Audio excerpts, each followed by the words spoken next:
Good morning, wherever you are, and thanks for connecting back. My name is Dr. Tony Mwanza, and I'm here as your moderator for the day for the Mlika Conference.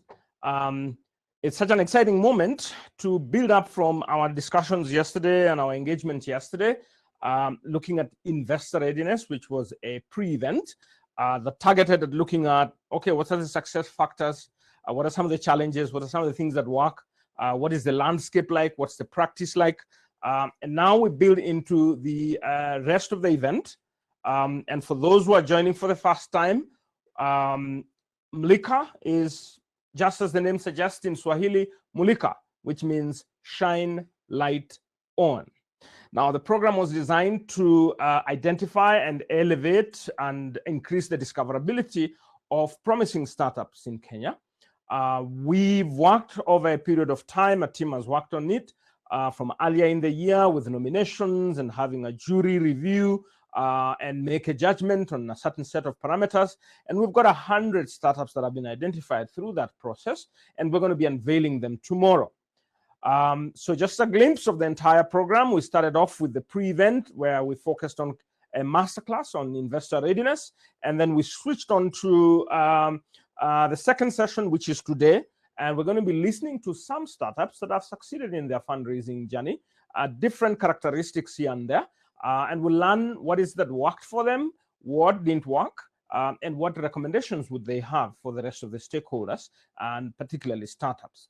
And then we will give them an opportunity to answer some questions based on what the audience would like to know. Then we will transition in the afternoon, or a little later today and onto the afternoon. We'll be engaging some providers of solutions in the market who are supporting startups in different ways.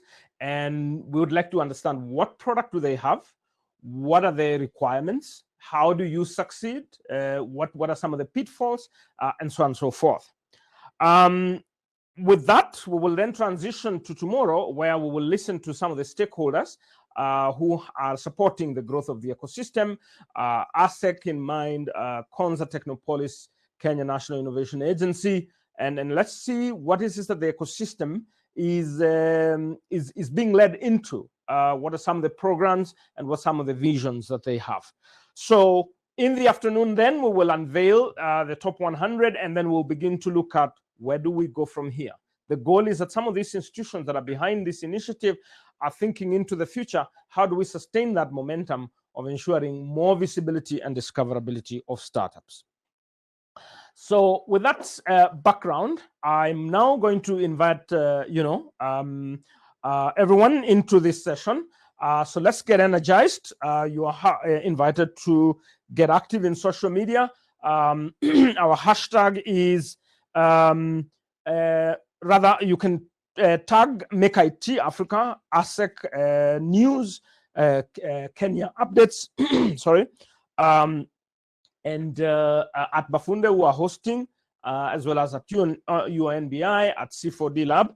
These are the teams that have supported this whole process. Our hashtag is Mlika Startups, and for this year, it's Kenya's Emerging Startups 2020. We put that together, then we keep our online conversation. As I said, my name is Tony Mwanza, Dr. Tony Mwanza, current CEO of Kenya National Innovation Agency. Been there a few weeks now, trying to propel the agenda of nurturing and strengthening the innovation ecosystem of the country over the next several years.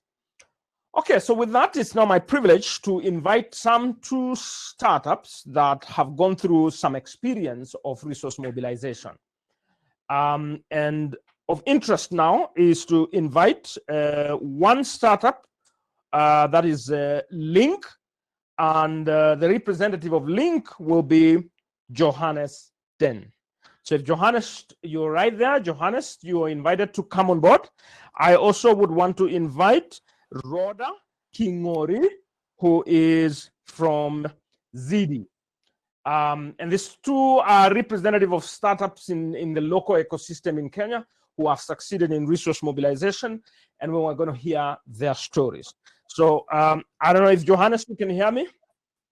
I can hear you very well. Can you hear me? Okay.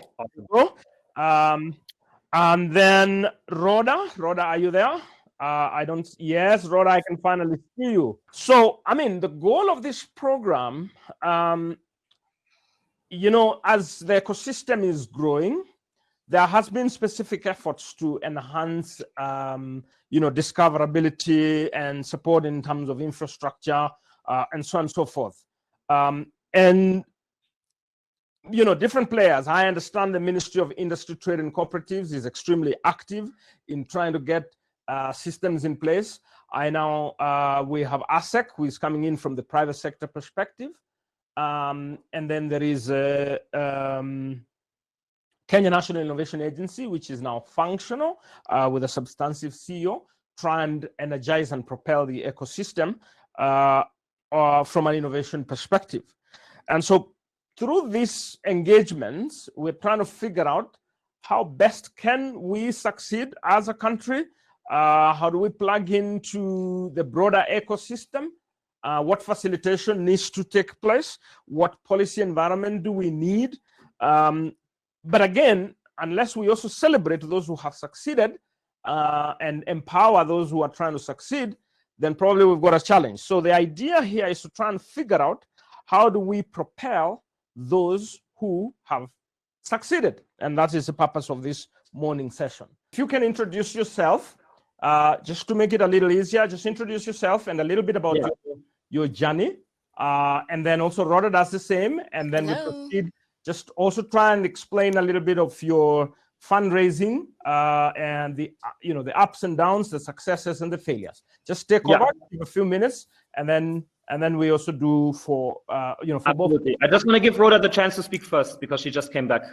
I don't know if you can hear us now, Rhoda. Do you want to go first? All right, I think she can't hear us. If you can hear me, then I'll do the introduction from my side and get started. So my name is Johannes. I'm the co-founder at Link. I'm German by background. I've been in Kenya for about 5 years. I won't speak too much about my personal background. I don't think that's too interesting, but a little bit about Link. Link is a marketplace that connects informal sector workers to households and to businesses that want to buy services from them, goods and services from them. And the special thing about Link is that what we try to do is we try to make sure that those engagements actually go well, rather than just making the connection and being hands-off. So that's essentially the difference to similar companies that are like us and operating in other countries. We think that it's required to kind of like support and help and solve some of the day-to-day struggles that informal sector workers, fundis, carpenters, plumbers, electricians,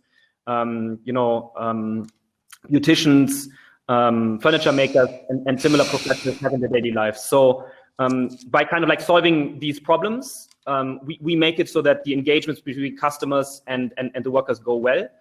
And that's the core mission and the core foundation of Link.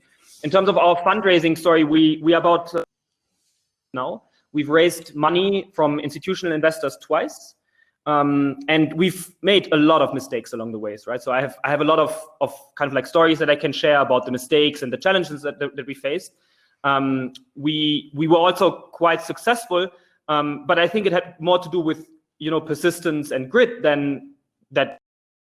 In the early days, like really understood and knew what we were doing. So we had to learn a lot of lessons, which I'm now happy to share some of them as is possible.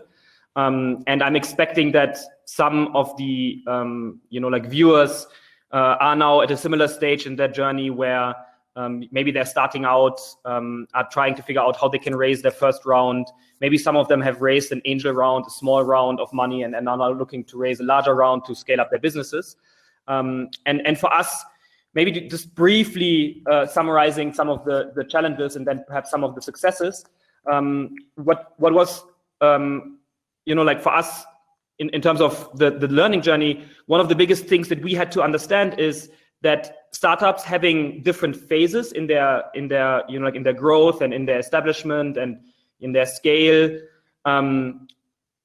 need to understand kind of like where they stand first before they start talking to outside parties and outside investors, and they have to adjust kind of like what they communicate and how they communicate their fundraising journey to like by first really understanding what is it that they have achieved at which stage, right? How far are they? How much time do they require to get kind of like the right proof points? And then what are these proof points that investors are looking for? And then adjusting also maybe your story and your pitch a little bit to the different types of investors that exist, right? So there's angel investors. Some of them have, like social missions. Some of them want to, like focus on returns and financial gains. There are institutional investors. They have different missions and they have different sources and different types of money that is available to them and different interests. And you often need to understand that, like in speaking to these investors, in order to kind of like target your message and to also make sure that the money that you're raising is the type of money that you want, right? Because you have a goal in the end and you have a vision for the company.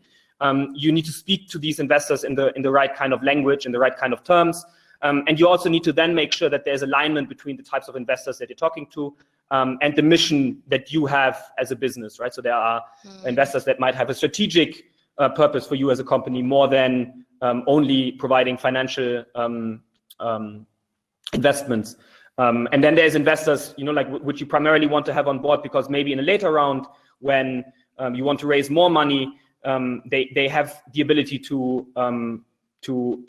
continue to invest and to continue to push the company forward and raise larger rounds. Maybe they have a network that you're interested in, right? It might be an international network or it might be a local network. All of these things might be things that you want to keep in mind.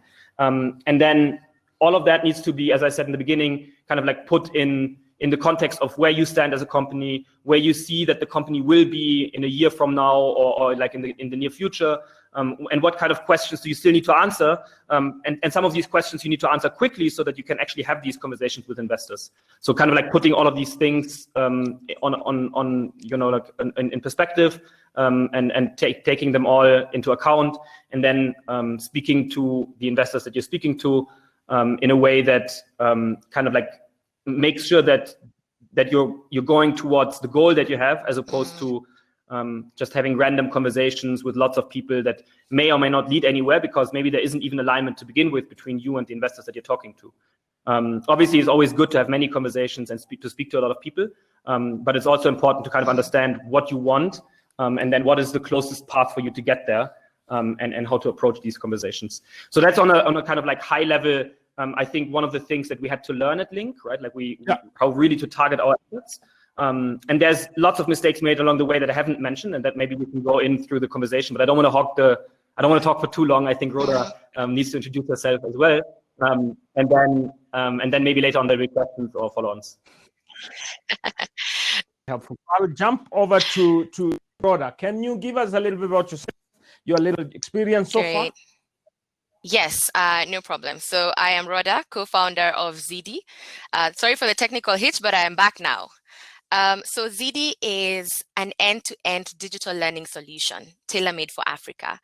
And when we say digital end-to-end solution, we mean end-to-end, from helping organizations and individuals understand how to convert their learning content into digital learning content, all the way to owning our own robust digital learning platform that currently has over 13,000 users from across Africa. And when COVID happened, we were strategically positioned because people were confused about what to do next, because there's no knowledge sharing that's happening face to face. Organizations are stuck when they needed to upskill their teams. So that is what ZD is. And I like to say one of our best success stories is Uber Kenya. And we worked with Uber Kenya for their end-to-end digital learning for their drivers. So being on the ground to the needs assessment, to how the drivers would be able to engage and learn online, to creating the content, to finally rolling it out on our platform. And so far we have almost 5,000, 4,800, above 4,800 drivers who are actually learning on their mobile phones when they are not in rides.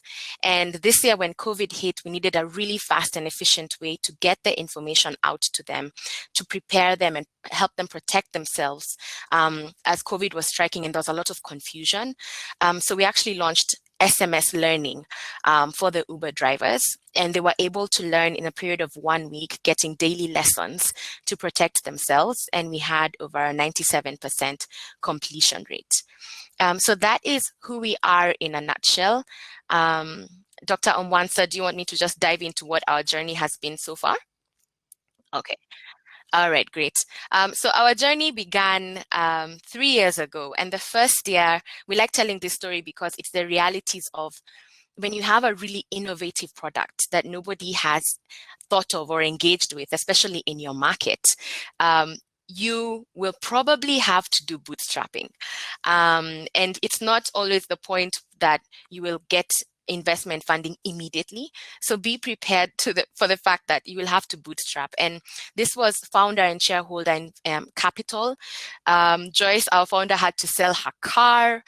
And this was all in the effort to build the product, test the product, get our initial customers. And after that, we now moved into our second year where we were being more thoughtful about who do we want to have conversations with. And that's when we got into the competition for Standard Chartered Women in Tech with IBIS.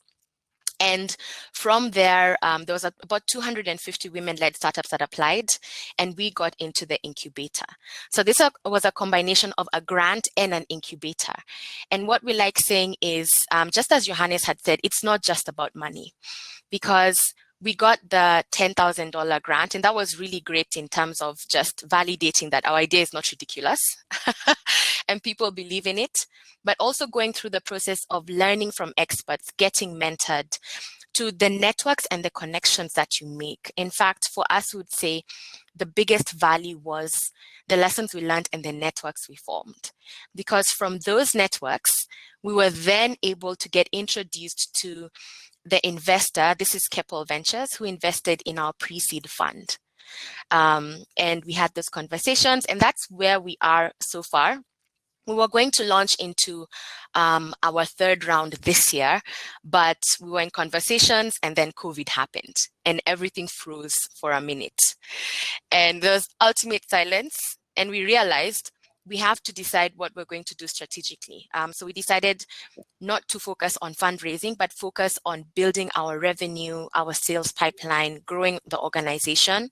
Because as I had said, we are strategically placed for this period in time where face-to-face interaction and knowledge sharing is pretty limited. Okay, so I would say that so has far, been our journey you have so far. One is a very clear sense of where you want to go in the grand scheme of things. And then you have some kind of medium-term targets, which are fairly clear to you, which then shapes whom you're going to talk to at what point in time and what kind of conversation you will be pursuing. So I'd like to pick 2 key success factors. What, according to you, are 2 things you did right to enable you make that particular step forward? Start off with Johannes. I was going to give the word to Rhoda first because I got the word first last time. Do you want Rhoda? Otherwise, I can answer. All right, I can definitely jump in. I would say one of the key things is traction. And traction is very, very important. So I would say, I always tell people that there's Silicon Valley and there's Silicon Savannah. And we are in the Silicon Savannah, where in our market, traction, being able to show the traction for your organization, whether it's if you're making revenue or even profitability, is very important. Or if you're in the ideation stage, do you have your minimum viable product? Can they see what direction you're going in? And just that proof of concept, it's really, really important in our market. So I'd say for us, the key success factor was traction, because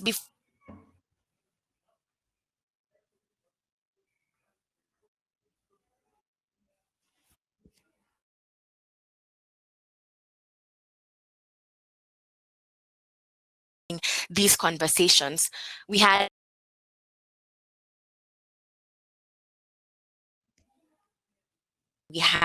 paying customers.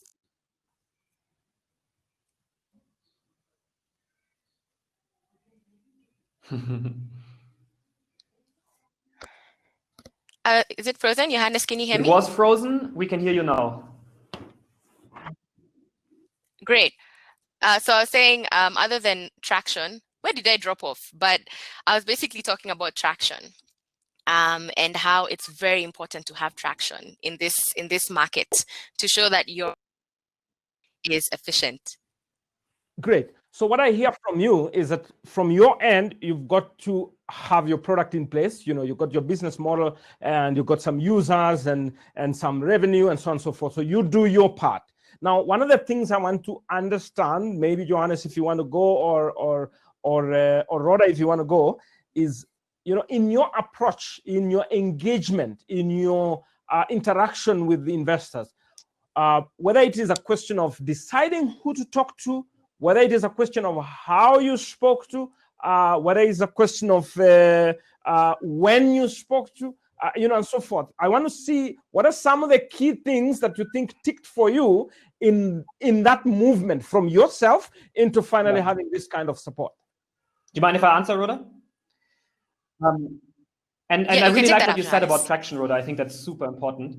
For us, what was really important is, you know, like, since we had multiple fundraising rounds, and I think you guys as well, every round there is something different that kind of like is an important piece that an investor wants to see, and that you as a company kind of like need to have ready, and that you need to understand that investors want to see. So in the very early days, you know, like when you're starting, as I imagine many people who are listening are probably at that stage, it's about the MVP that Rhoda mentioned, and kind of like the initial, you know, like usage, people coming to the platform, people coming back to the platform.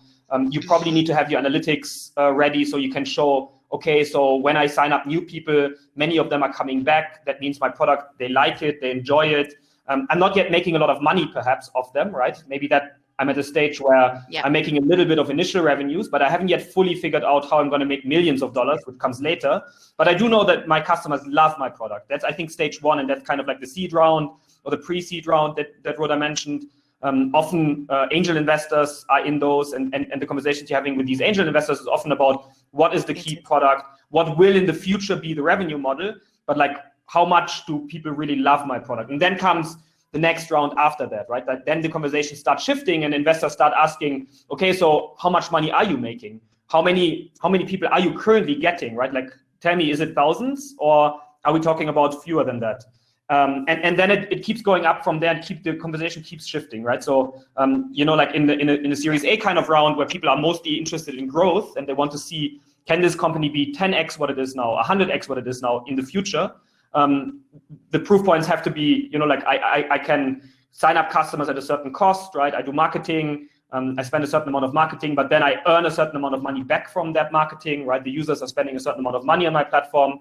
And then even later, right, when we're talking about Series B or later than that, usually what starts happening is the conversation shifts again. It's not only about growth. Growth is still super important, but it starts to also be about the margin and how much money is left for the company, and how will the company one day be profitable, and then possibly give a return to the investor. That's kind of like, I guess, the traditional path, right, when we're talking about venture capital and traditional investors. But then it's, I guess, a little bit more complicated when you're talking also about social impact and other things that investors might be interested in. And I haven't really spoken much about our success at Link, right? I've mentioned that we raised 2 institutional fundraising rounds. But I think one of the things that we did that was very successful was also be attractive for investors that had a social mission and that were interested in the double bottom line of our work, of how we can generate income for our workers, that gives them a livelihood essentially, and increases the way that you know, like they're able to spend their lives, pay for their families, support and things like that. So it kind of like depends at every stage how you engage investor, and it also depends on what kind of company you are and want to be. Some people can go down a social route and say, listen, I don't want to be profitable, and some people cannot do that or don't want to do that. We, for example, at Link don't want to do that, right? We want to be a company that is sustainable first, but does have a social impact that is positive. And I think this is to an extent the choice that a founder needs to make. It can be somewhat strategic, right? You can position yourself in a way that maybe attracts capital, certain types of capital, or it can be something that you just believe in as a founder, where you think your mission and your calling is in a certain way. So I guess the answer again is a little bit variable. What is the stage that you're at? And then what kind of conversations are you having with the investors?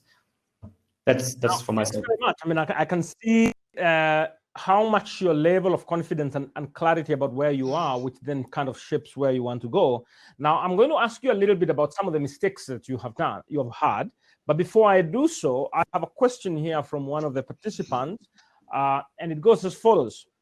What do you do if an investor wants to invest in your business or your startup, but they want you to make certain changes in your business model or in your team or or your approach to market and so on and so forth, but you're not willing to change because it's not aligned to your vision? So you guys were very clear that, hey, this is where I want to go. I want to be very sure this is what I'm excited about doing. This is the direction I want to go.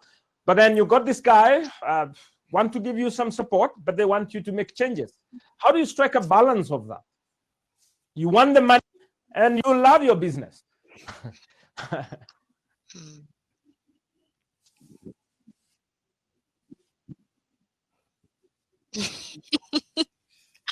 That's a really good question. And I think it's one of the biggest questions that startups face when it comes to funding. I would say one of the key things that you need to keep in mind is if your vision is not aligned, that's a really dangerous thing, because you will keep on changing your business model based on investors. So it stops being about the problem your business is supposed to solve, into just a business for investors. And that's really, really dangerous. So you have to be very firm in regard to the problem you're solving, the vision. And that's also something that's really important when it comes to the conversations you're having with an investor, because it's a relationship. And if from the get-go you feel like there's not a balance in that relationship, it's a very dangerous road to go down, because those are the conversations you see where business models completely change. Founders are no longer part of the team. So I would say, if vision is not aligned, especially to the vision that you had for the problem that you're solving, I would like to answer, be very wary of those conversations. I strongly agree with what you it's said. not just about money as well. I think very correct. So sometimes I want to also answer in the opposite way, though. Johannes. And I want to say it is also super important as a founder that you are aware of the fact that you don't have all the answers yet, right? A startup is essentially kind of like a team of people that are trying to find a repeatable business model and don't necessarily have it yet, right? So that means on the way, you will find challenges. And often when you speak to investors, those challenges become apparent and clear, right? So for example, an investor might be able to identify from your product or from your business model or from whatever else you show them and discuss with them that there is an issue. And they might have insights that you don't, right? So as an example, I am German, right? So I grew up in Germany, and I've been in Kenya for 5 years, but I didn't have a lot of market context when I came here. So obviously I had to take very seriously when somebody told me, listen, in Kenya, there are certain things you have to take into account. The market works differently than Germany, as every market works differently than other markets. And these were important conversations. And sometimes they weren't pleasant, right? Like we had conversations where people were telling us, listen, what you want to do, it doesn't really actually make sense. It's wrong in the market, right? Or it's wrong per se. And then you have to listen to that and you have to understand, is this person right? Or is this person maybe wrong, which is also possible, right? Everybody has an opinion, but not everybody's right. And you should take this very seriously and take it as a learning opportunity, not automatically dismiss it, but also not automatically agree just because they are an investor. And I think often what is also true and what is also kind of like important to keep in mind is, I think many investors find it attractive when you have a clear vision and when you know what you're talking about. You obviously should know what you're talking about. If you don't know what you're talking about and the investor says, listen, this can never work, you should change your business model, then maybe that's a sign that you have to kind of like firm up your story a little bit. But it could also be a sign that there isn't strong alignment with the investor. Maybe the investor doesn't know too much about the market or isn't very knowledgeable about your product yet. And you can tell them a little bit more about how it actually works.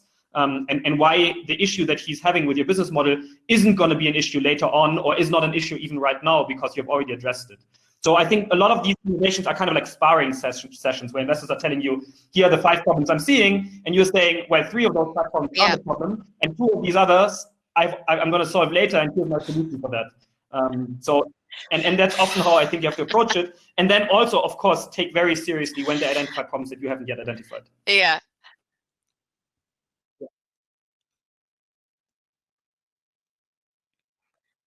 Yeah, I love what Johannes is saying, because there's the theory of, you're always told, don't get married to your idea, because sometimes outside forces that are seeing things that you're not seeing. So it's usually almost a conundrum where you have to find the balance between knowing exactly what it is you want to achieve versus being open to knowing that your business model will evolve. You're not stuck to one specific path forever. And there may be some things that they might be seeing that you might not be seeing. So don't be married, but then still understand what is the root vision of what you're trying to achieve. You've got to be realistic. So it's a tricky thing, but it's very important to keep the balance. There are certain assumptions you have, and probably market will test you, will prove you otherwise, and so on and so forth. I think that's encouraging. I remember reading a book called 7 Habits of the Highly Effective People. And, one of the principles that the author, I think is called Stephen Covey or someone like that, saying that seek first to understand before you are understood. In solving problems or in trying to build good relationships, you seek first to understand before you are understood. Now, in that process of understanding, it doesn't necessarily mean you're going to say yes to, whatever proposals that are being presented. So in seeking first to understand where the investor is coming from is one aspect, which then guides how you're going to respond. But then I'm also hearing you clearly say that you got to listen to yourself about where you want to go, which then shapes how you're going to respond to such kind of queries. Now, let me give you an opportunity to tell me and the audience 2 of your major mistakes that you've made in the course of your journey. You can look at it from your business perspective, or you can look at it from a fundraising perspective, but please be real. Don't tell me some nice thing that I read in the book. No, just be real and tell me I made a stupid mistake and it looks like this, because that's powerful for others to learn. I can start. This is a tough one. Or do you want to go over that? So we made one huge mistake. I don't know if it's a mistake or if it's a kind of like natural thing that happens to every startup in the early days. We were talking a lot about kind of like having an open mindset and being agile and understanding when people telling you something valuable, that when they criticize you, versus something that maybe is not so valuable. When we started in the very early days, the way that we built the interaction between the workers and the customers was very much driven by the mindset of kind of like being hands off and connecting, like existing players in the market. There's workers, there's informal sector workers that are currently looking for jobs. And then there's customers currently looking for workers. So like just connecting between the two and being hands off and hoping that it goes well. We had to understand that the actual value proposition that we have to bring to the market is not kind of like making it easy for you to find someone, because it's moderately easy to find someone. You can essentially just walk down the road and find someone. The value proposition that we had to bring was, how do we guarantee quality and kind of like security to the customers? And then on the worker side, it was quite similar, right? Like, how do we guarantee income? Those two were the kind of like driving questions for our marketplace. And it took us a long time to understand that this is the actual value proposition. So I guess the mistake here is that we very quickly assumed, okay, our product is valuable. We've built some nice tech. People find it, like impressive when they look at it. Customers tell us, yo, this looks nice. But then they weren't really spending money on the platform. So we got a little bit confused. Why are they telling us it's nice, but aren't actually spending money? And then via iterating and via really understanding, oh, actually what they're looking for is something different than we're currently offering. It's not just kind of like random connections. It's kind of the guarantee and the safety and the security that people are looking for. And when we understood this, kind of like a flip switched and things became a lot easier. We could then kind of like operate against a different goal, not very different, but slightly different. And it made a lot more customers like started telling us almost immediately that it made a lot more sense. And our workers started telling us almost immediately, this makes a lot of sense. I now understand how much money I'm going to make. This is awesome. And before that, they were saying, you guys are not giving me enough jobs. I don't understand. Will I get enough money from you guys? And so on. So like changing our model towards something that actually solves the core problem that people are facing made a huge difference. And our mistake here was that very early on, we assumed we already have the model, right? We've seen it internationally. We've adapted it a little bit to the local market, but it wasn't the actual model. And then when you go pitch, obviously you have to sell yourself. So you sell your model as being final. And you don't necessarily respond to some of these challenges in the right way. So I think that was our biggest mistake, and that was in the very early days. And when we addressed it, we saw immediate change. there's a lot of small mistakes. I don't know if they're valuable to mention right now. Actually, I want to think about this a little bit more. Rhoda, would you mind speaking about your mistakes, or maybe one mistake, before I can come up with my second one?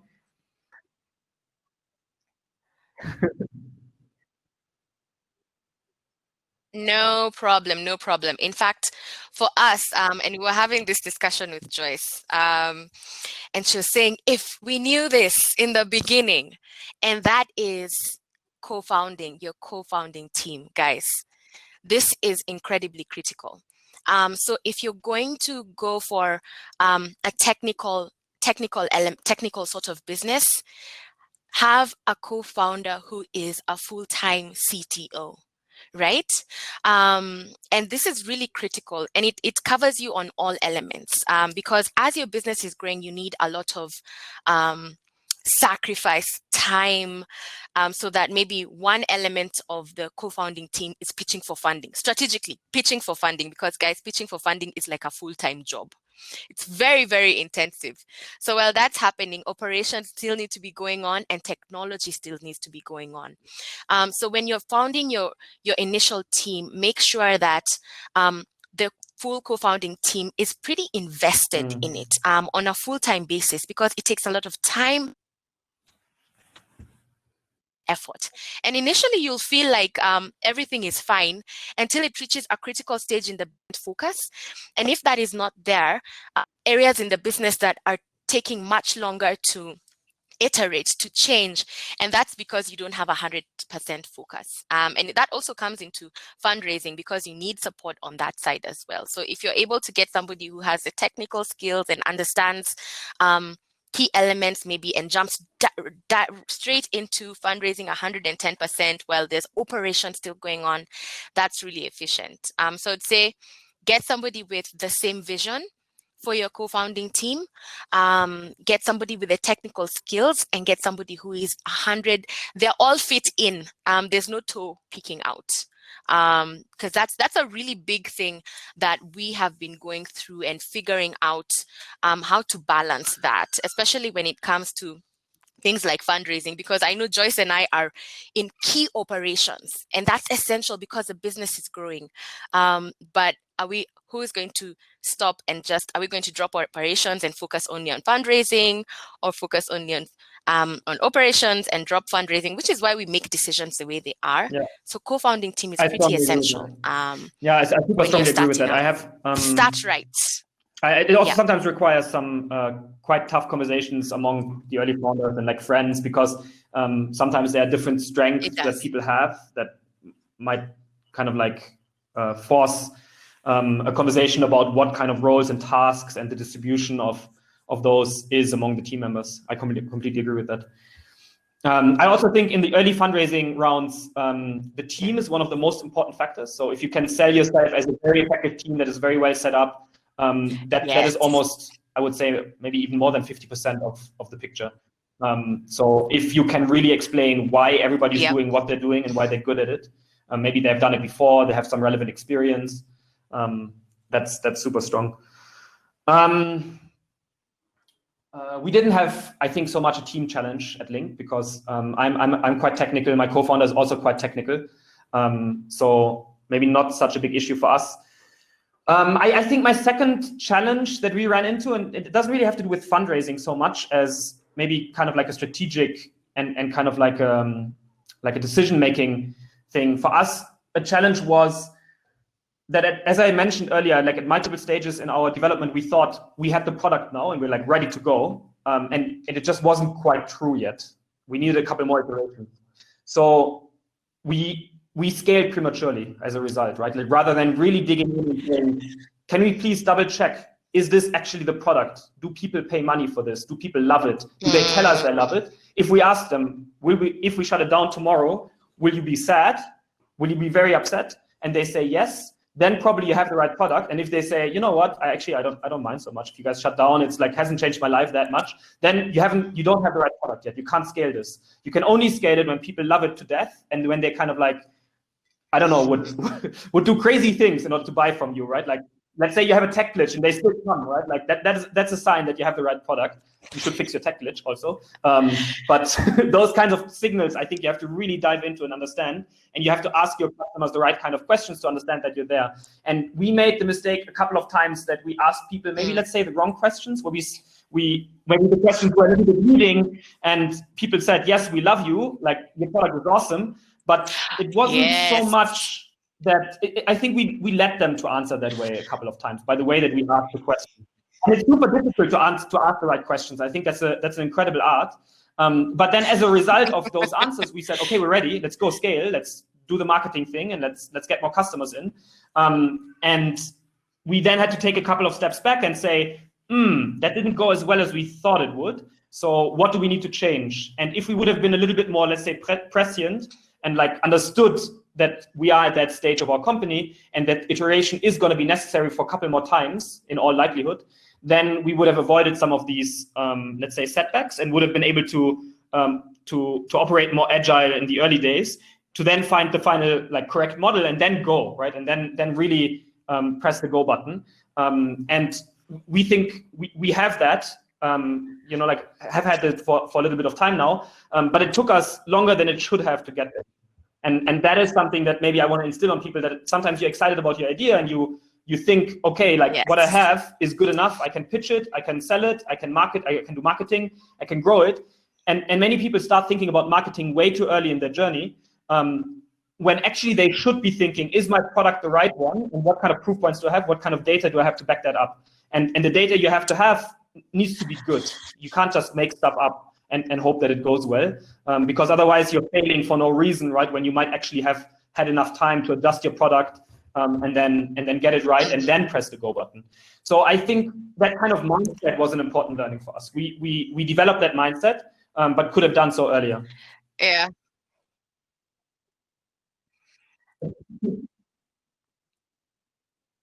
Yeah, I feel like, Johannes, it's so accurate. I think it's a marketplace. It's a market. You were talking and I was just, we have done that. We've been there. It's definitely a marketplace problem where you decide to run 110% with maybe just one element, thinking that that's the key to it. And then you step back and you realize, oh my, that quite didn't go how we wanted it to go. And I think that's just part of being a startup. It's, you make mistakes, you will experiment, you will fail.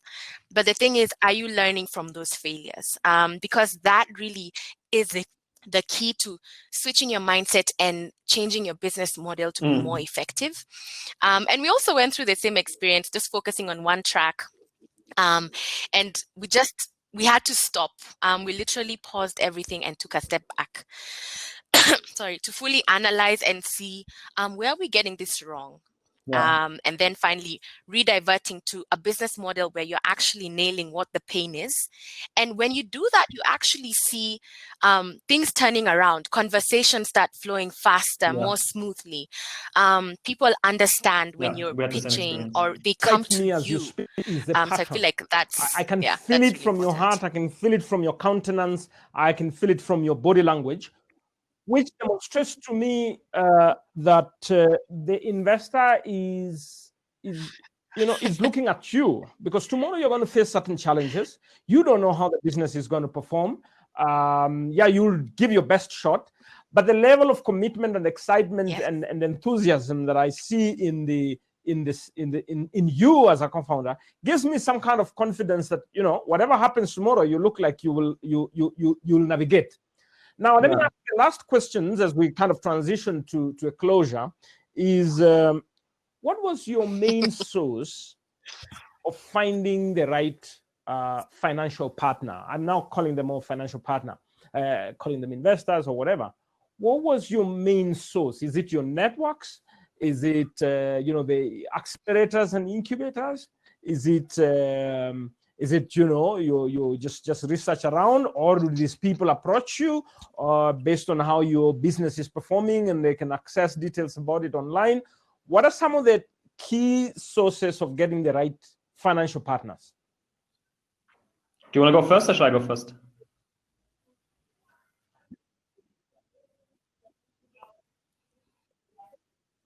I can go first. I would say there's no clear outline or source to get that. But for us, what we saw is it was very network based, because we got into the competition. We got into the IB's environment, the whole startup environment, where you build networks and connections, where you get invited to pitch or just several events. And from there, we then met our pre-seed investor. So I would say networks play a pretty huge role. And that goes hand in hand with being available to be in the right spaces. So if you are a startup, are you applying for maybe the meetups? Are you applying for competitions? Are you entering incubators? Because that forms a really key basis for your network. And then now from your networks is where this happens. And also just talking about it, telling people that, yes, we're in the process of pitching for funding, because then when people are aware, that's when people start sending you things of, oh, I remember you told me, here, have a look at this, or there's this event happening, come for this. So I think all in all, if you look at the whole environment, I would say networks is pretty. I completely agree with this answer. I just want to extend it a little bit. I think there's one component that where we are right now. startups can focus on, that founders can focus on, which is introductions.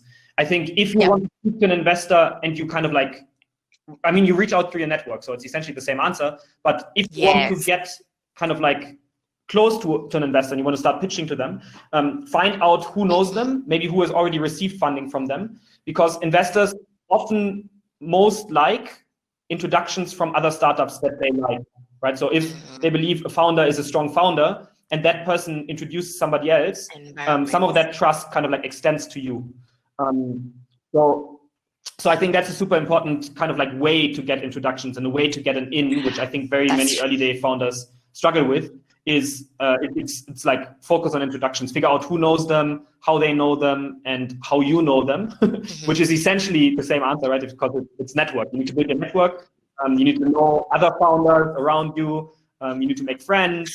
You need to do nice, like things. Like need to do favors to people so that they owe you one, and then they can make a nice introduction for you. So like it's building a network and being really a good citizen and being an ecosystem player, right? You need to have the ecosystem so the ecosystem helps you, and then you can have these conversations. Yeah. We'll transition now towards an. I just really. Experiences, amazing stories. I see the joy in your faces, despite the ups and downs. I see enthusiasm. I see excitement about the future, and my wish is, to really wish you the very best. I mean, from the perspective of Mlika, increasing the visibility of what you're doing is the joy of the program. From the Kenya National Innovation Agency to support you is going to be one of my main function, and I look forward to figuring ways how can I facilitate more. I may not know, because everyone might be at different stages, but I really want to play that role as much as possible. And so thanks very much for coming on board. What I did is that I combined questions as I saw them on chat, on social media, and kind of framed them as I did. And I look forward to one-on-one engagements into the future, and I hope that through our the network of Mlika, among others, we'll continue to support each other into the future. Thanks very much, and have a nice one. Awesome. Thank you for having us. Bye-bye. Good luck to everyone. Great. Thank you so much. Thank you so much for having us. Bye, everyone. I've had a reflection on two startups, Link and Zidi. And you can sense the little bit of diversity of experience and challenges and mistakes, but there's certain things that I'm feeling are fairly consistent. First of all, I pick that the excitement and enthusiasm of the individuals, the co-founders, the determination, the fire in the belly to drive their startup is so critical, because depending on what happens along the way, they're able to navigate themselves. They're able to learn and unlearn and figure out new ways of going about it. The second thing I've picked there is the partnerships and the network. So in the course of the engagement, they have built networks, and whether it is going to be through hubs, through friends, through online platforms and so forth, so be it, building network. I think I picked the third thing along being very clear about where you want to go. That doesn't mean that you can't make changes along the way, but being consistent and being passionate about where you want to go with clarity. And of course, you can make changes as you go along, but that's fairly straightforward, that, that commitment towards the goal. Now, I also sensed pragmatism and flexibility in the sense that as investors come and as partners come, there's always room for making adjustment to your initiative so as to succeed. Because sometimes you make assumptions and you get started, but somewhere along the way you discover that probably that doesn't work as you thought. So with that transition, we'll listen to another set of startups now. This is still the second session, and then in the afternoon, we'll transition to more of the third session. So I take this opportunity now to invite two more startups.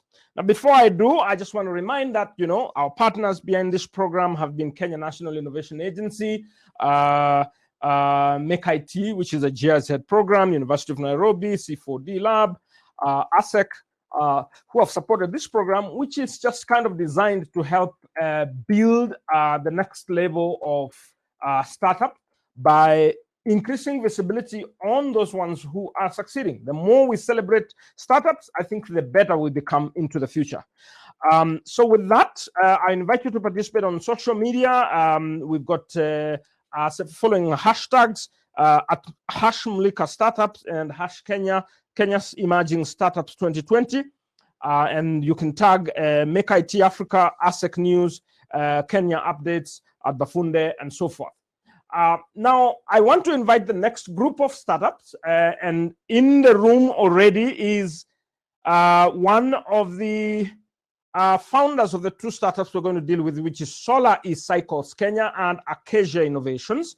And for Solar eCycles, we've got Alex Makaliwa and Elana Laichana of Acacia Innovations. So if you're right there, please come on board. Hi. Hi, how are you?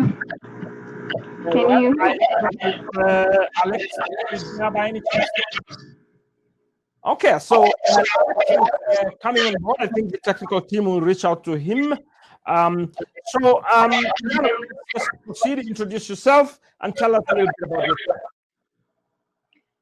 Sure. So again, my name is Ilana Laichana. I'm the founder and CEO of Acacia Innovations, trading as Kuni Safi, which for Kenyans out there, you'll know means clean firewood in Kiswahili. So we started about 4 years ago. We manufacture and distribute an alternative to firewood and charcoal made of sugarcane waste, known as briquettes. So we have a factory out in Bungoma in Western Kenya where we produce the briquettes, and then we sell them primarily to schools, of course when schools are open, as well as small businesses like hotels and restaurants. And then lately, especially due to COVID, we've been transitioning into selling to industries as well, so manufacturing companies. So basically our product is kind of socially and environmentally beneficial in a few ways. Of course, it preserves trees. We estimate that every ton saves at least 13 trees. And then, of course, the associated carbon dioxide emissions reductions. And there's much less smoke, so it makes it a healthier and more pleasant experience for the cooks, who, especially in schools, are often in the kitchen 12 plus hours a day. So it does make a big impact on their quality of life and their work environment. So yeah, shall I just transition into talking about our fundraising experience a bit as we're waiting for Alex? With that background, I think the next will be, how did you get started financially? And did you fund yourself, friends, and how did you make your steps forward after? Yeah, so we did actually just fund it ourselves initially. My husband and I put in our savings and really just bootstrapped it for the first almost 2 years, actually. I think it was kind of a different journey than many startups, and that when we started also, we started as a distributor.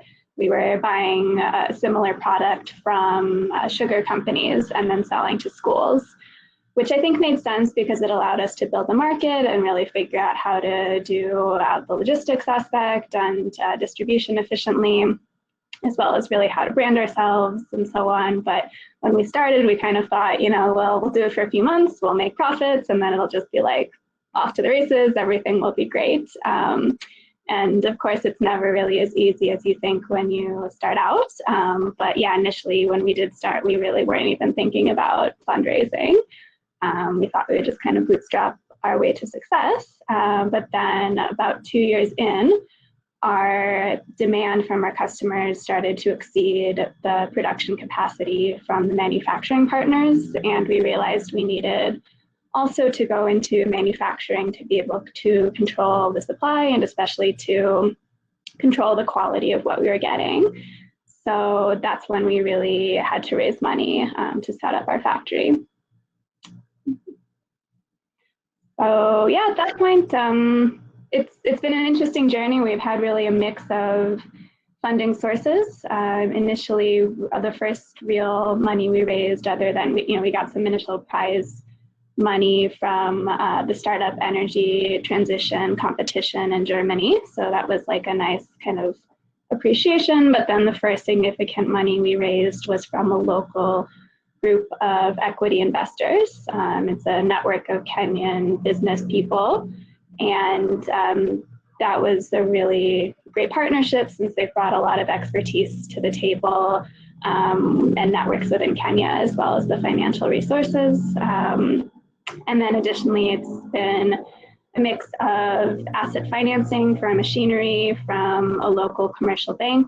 And then more recently, we've started to qualify for grants based on our social mission. So I think our journey has also been interesting since it's been kind of opposite of what a lot of startups experience, where they first kind of get the charitable grants and then later qualify for more commercial financing.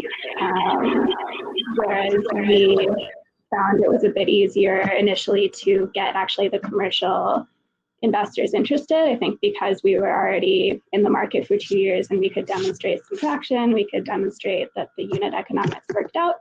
And our social impact is a bit different because we're not direct to consumer. I think it took us a bit longer to find kind of socially minded investors that understood the impact of what we are doing. Fairly modest sense of a little bit of your journey. I understand that Alex is now ready to join. Is Alex, are you there? If you're there, you can join. Yes, I'm here. Can you hear me? Good to hear you. I was wondering where did Alex go? So please introduce yourself and tell us a little bit about your startup, Elena, and of course, given a little background on high investment journey. Good. So then we can move to what were your early stages, resource mobilization? Okay. Once more, thank you very much for the opportunity to be here. My name is Alex. I am very fortunate to be leading an organization called Solar Cycles Kenya. We design and assemble light electric solar-powered vehicles. These are tricycles that have a solar panel for a roof, so they look a little bit like tuk-tuks, but they have a solar panel for a roof. The general idea is to give people affordable access to mobility and also access to renewable energy.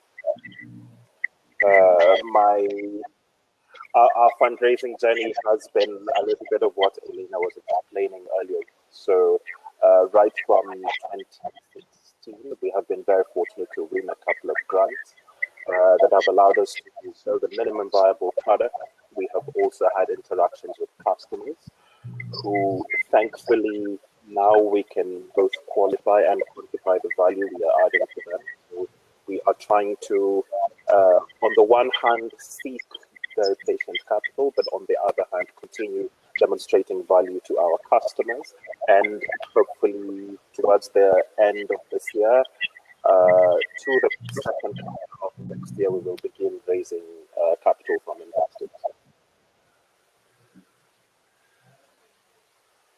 Okay, great. Thanks very much. And I'm going to be asking a couple of questions as I see some coming through. And in the course of that, you'll get, probably will not go exactly as I designed my questions, but that's fine.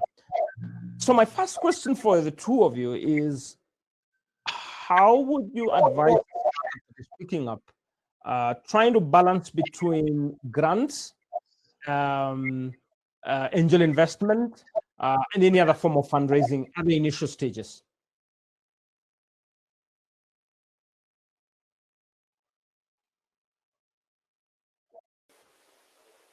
Alex, do you want to go or should I dive in? Please dive in, Elena.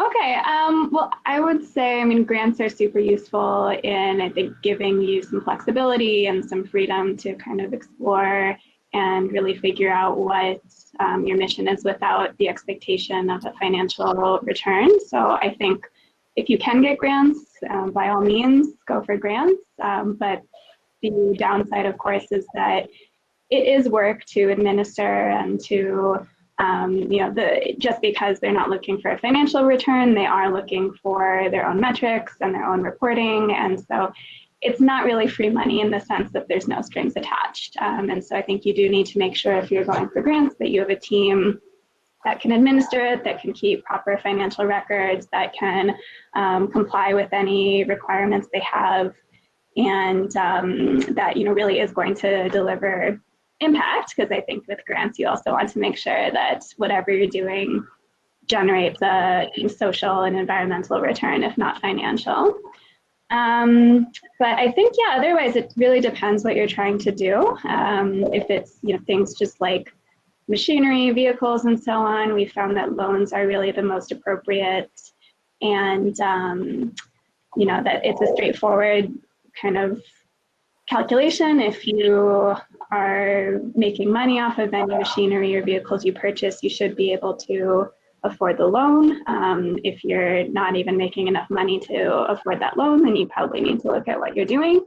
So I think that that's kind of how we've looked at it, looking for kind of loans for any machinery or equipment, grants for more operations, and then kind of equity to cover like a baseline of operations until we can be profitable. So, Alex, you may have a comment on that. Sure. So the only thing I would add is, first of all, I think it's very wise to recognize that you're still all through the lifespan, except either through grants or for your customers or through investors. It's important to appreciate. In my own personal experience, so we started off in 2014 applying for grants, being very successful in those. And at the time, it's almost like a perceived success, because you have money in the bank to do a level of execution, yet you do not have a paying customer who is the person who would make your business sustainable over time. So my advice would be to make sure that the people who will make your business survive for hundreds upon hundreds of years to come, to make that your core focus. And even also, as Elena pointed out, even when you apply for grants, it's not smooth sailing. Even to the people you seek patient capital from, there's still things that you have to prove. You still have to prove that you understand, you have a very complex understanding of the problem you're trying to solve, that the problem actually exists. And these are things that you cannot do if your focus is not on the problem you're trying to solve and the demographic that is experiencing this problem. I have one question that has come here before I transition to the question that I had for you. And someone has just asked, sometimes they're seeing, foundations and development partners and so forth, giving funding and awards and prizes and so forth. And then they feel that kind of distorts the investor market. For people who want to come and put in resources and support businesses to grow. So they feel that the startups are leaning more towards this kind of foundation funding and so forth, and then it kind of distorts the market. Is that something you relate with? Do you agree with that? Disagree?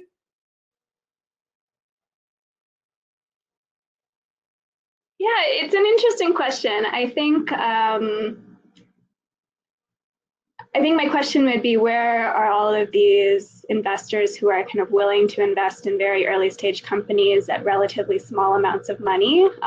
Like, we found it nearly impossible to raise less than $100,000. People want to put in $1 million, $500,000. And so when we were just kind of starting and just needed like a little extra financial resources, it was very hard to get that from a private investor who has a kind of complex due diligence process. So I think grants are helpful in kind of like the less than $500,000 amount of money, which I think is what a lot of companies really need to get started, especially in this market. Like for us, when we were initially trying to fundraise, $50,000 would have been like game changing. And we found that very difficult. We had to kind of wait a bit longer until we could justify a larger sum of money to get that. And again, we did get that from an equity investor. We found it easier eventually to get that from an equity investor than from a grant.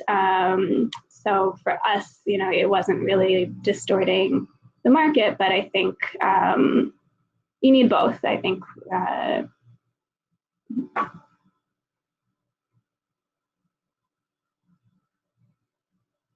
I would agree with that. I think the resource that comes from traditional investors or from foundations and other organizations who issue grants and more patient capital.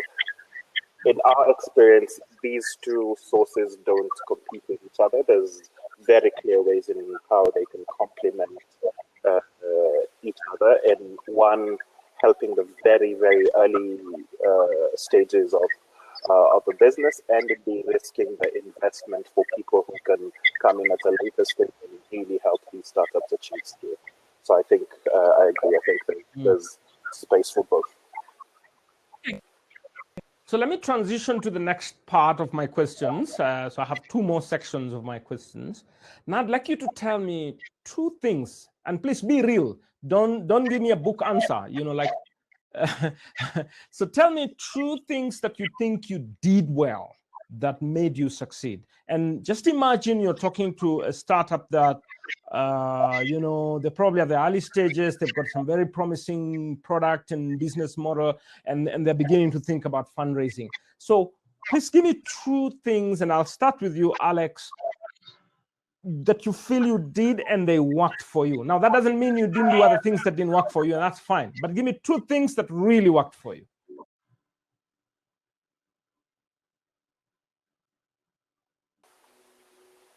Was that me first? Okay, so I think the first thing that I would say is, it's unfortunate that I learned this slightly late in my journey, is I lost my sense of entitlement. So I used to be very entitled, first to the idea and to the company that I was working for, and to a degree, this blocked my. This made me have a very, very unfortunate sense of tunnel vision, and I was the founder, so in to an extent, I thought that I am the person who knew best who to raise money from, how to execute, how to build a team, and many other things. And my failures taught me to lose that sense of entitlement and to really listen to people and accommodate alternative perspectives, fragile perspectives. So that I have practiced, and I can see the very clear results to that.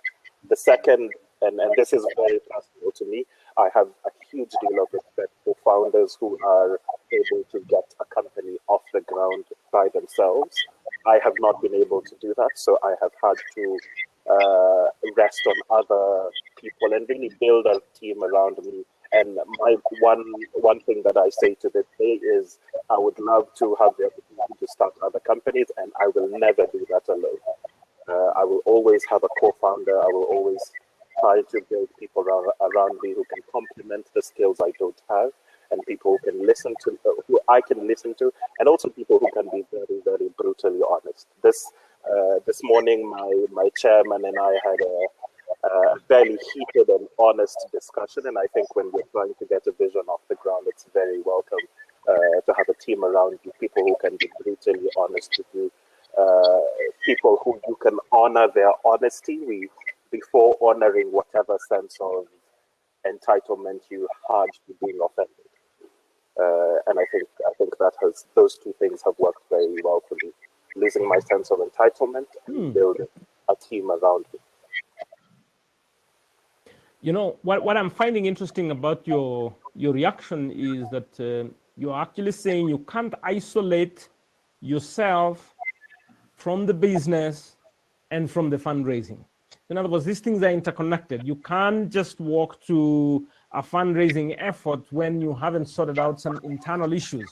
That linkage between intra-startup issues and the extra startup issues, you can't disconnect them because you will fail flat if you didn't sort out yourself internally.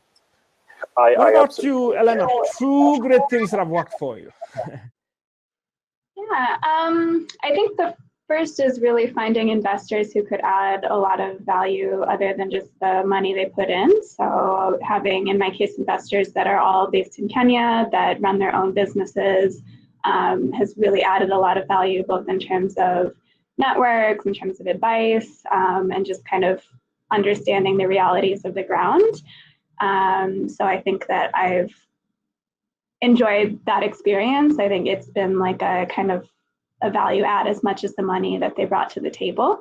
And I know a lot of my startup, founder friends haven't had a similar experience when they kind of get investors that maybe they're based in Europe or the US, don't really understand how things are in Kenya, and just have very high expectations for returns. It adds a lot of stress and I think distractions from the main mission. So I think, yeah, just kind of thinking about like, who are the investors you want and what is that going to mean for your company and your experience running it. And then kind of like I was saying before, I think just getting different types of capital for different needs also has allowed us to really be true to our mission, to not feel like we had expectations from investors that have been distracting us. So, really having like, loans are great because like all they want is to be paid every month. And so if you can take a loan, like it's no stress. It's just like making sure you have the cash flow to cover it. And then having grants that really supported our, what we wanted to do anyways, I think was important, rather than distracting us to say, we have to now run this other project because we said we would for a grant funder. And then the equity investor, again, just kind of being aligned with what we wanted to do. So I think, just having different sources of capital for different needs. Okay, great. Thanks very much. Fairly interesting, and I can see the differences because, of the kind of backgrounds that you have and the dynamics along the way. So before I transition to the next set of my questions, I have one question from one of the delegates who says, who have been your mentors, or what has been the role of mentors and support system in your journey of fundraising? So did you rely on anyone? Did you depend? Yeah, I mean, for example, Alex, you've talked about a chairperson and having kind of candid conversations, but did someone walk you through, and what role was that, the role of such persons?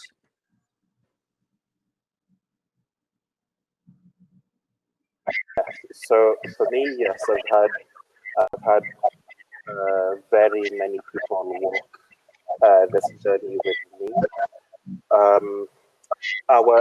In my current setup within Solar eCycles, we're very fortunate to have a board. Our chairman and founder is hugely experienced over, I think he's turning 71 in a few weeks, over 40 years of working experience in the development sector with the World Bank, the African Development Bank, various financiers. So he's an entrepreneur himself. He's done a lot of DIY things.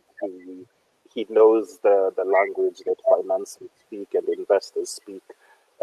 So he's been able to plug in a lot of gaps that I have, because by trade, I'm an aerospace engineer and an academic. I have not had experience with interacting with investors and fundraising, and he has been able to really plug into those gaps. Also, we are incubated at Strathmore University. So within the university, there are a lot of academics. And the fantastic thing about a university like Strathmore is the distance or the gap between academia and industry is very, very close. But also the academics that are here are very familiar with modern trends, are very familiar with industry. And it's needs a lot of gaps that I have personally had. There's other personal issues with any founder: how to keep your motivation up, how to lead teams effectively, many other things that also have been helped with along the way. Mm-hmm. Yeah, great. I can see that connection. Academics, I can see some role models, people you've worked with before, and that has significantly, and also, acknowledging that that's not your strength, which therefore gives you an opportunity to let someone else kind of lead that path. What about you? Yeah, I think, kind of 3 mentors I usually run things by, especially as far as fundraising. One is another startup founder of social enterprise who's, quite a few years ahead of me. Another is actually someone who works for the Social Impact Venture Capital Fund, who wouldn't invest in my company because of competition, but I can usually run things by him. And then another is someone who runs a management consulting firm locally. So I think between them, I can usually get kind of diverse opinions. And I think I've been really fortunate that they're available for free advice. I think that's like a lovely thing about the startup ecosystem in Kenya. I've found at least that people are very generous with their time. Ever since I moved here 5 years ago, it's been a really lovely thing compared to like previously I was in New York, and I think everyone feels they're too busy. But I think kind of like Johannes was saying before in the previous session, I think a lot of people have the kind of mentality of they're happy to do a favor, happy to share advice, because you never know in the future how that person may be able to assist you.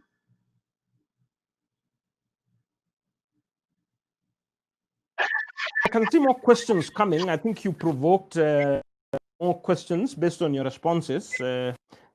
See some feedback coming that you guys are really giving very candid feedback. So I'll come back with the next set of questions. So let me ask this focus is going to be around mistakes that you have done. And again, just like I asked about the 2 elements that you think worked for you very well, now I want you to be very candid and say, I have 2 issues that I think I did or we did, and they were really stupid. Because, it's an opportunity for other people to learn based on your experience. So, Elena, give me 2 shots of your stupid mistakes. Sure. Yeah, I think the first was definitely thinking I needed less money than I did. I kind of said this at the start, that I thought, we would just kind of put in our savings and then we'd be profitable and everything would be great. So I think, over several periods of fundraising, I kind of always am a bit more optimistic than is real. And then I think the second one is it's been interesting. I think a lot of people have talked about the benefits of having a co-founder. I don't actually. I started the company by myself, and it's been really challenging, honestly, because I constantly have to split my time between fundraising, sales, and operations. And so it's doable. It's not to say like I would never advise someone to start a company on your own, but I think you'll grow more slowly because, at least in my case, I felt it wasn't wise to kind of be 100% on fundraising if it means operations are going to suffer. So it's like, yeah, again, you always kind of have to have a lot of things on your mind, and you can only devote so much time to trying to fundraise while you're still trying to get the operational piece to work. I mean, I've had it over and over again, issues of founding and having co-founders. Maybe I'll follow up after Alex's feedback, about the experience of co-founders. There are plus and minuses in that journey. But over to you, Alex, on some two stupid mistakes. I've been really trying to think of this, but the biggest mistake I think I made was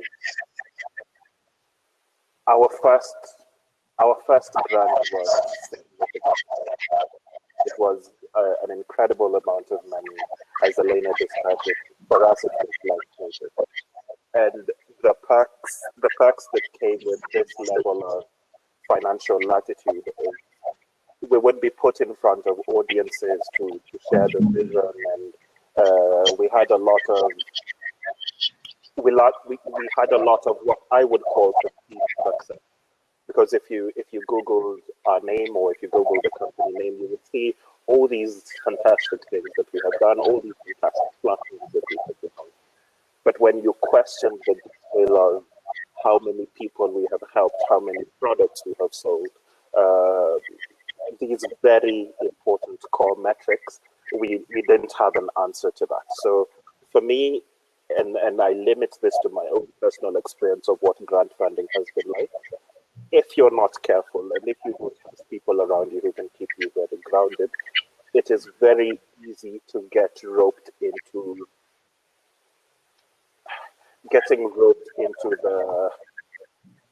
the perception of it, and you lose track of the customers you want to serve, you lose track of the problem you want to solve, and you get pushed into this area where you think you're successful, and that for me personally was very, very, very dangerous, and I would not do that again. Which is why I would say just make the problem you're solving and the person who has that problem the core focus of your business, and build everything else around that. Okay. Yeah, great. I think I want to now follow up a little bit based on some of the questions that have come through. One of them is from Lauren, and he's asking, do you have any experience with crowdfunding? And if so, could you share what your journey has been with crowdfunding?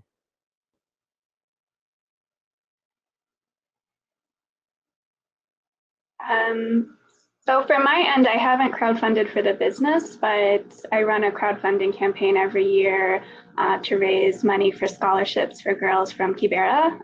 So that has been kind of a lot of my personal asks to my networks, and I felt like I couldn't hit them up so many times to also ask them for money for my business. But I think in that way, that's purely a kind of charitable effort, no financial return, but crowdfunding's been great for that. I've used a site called Chuffed that was fairly straightforward and has pretty low transaction fees. So I've had a good experience doing that.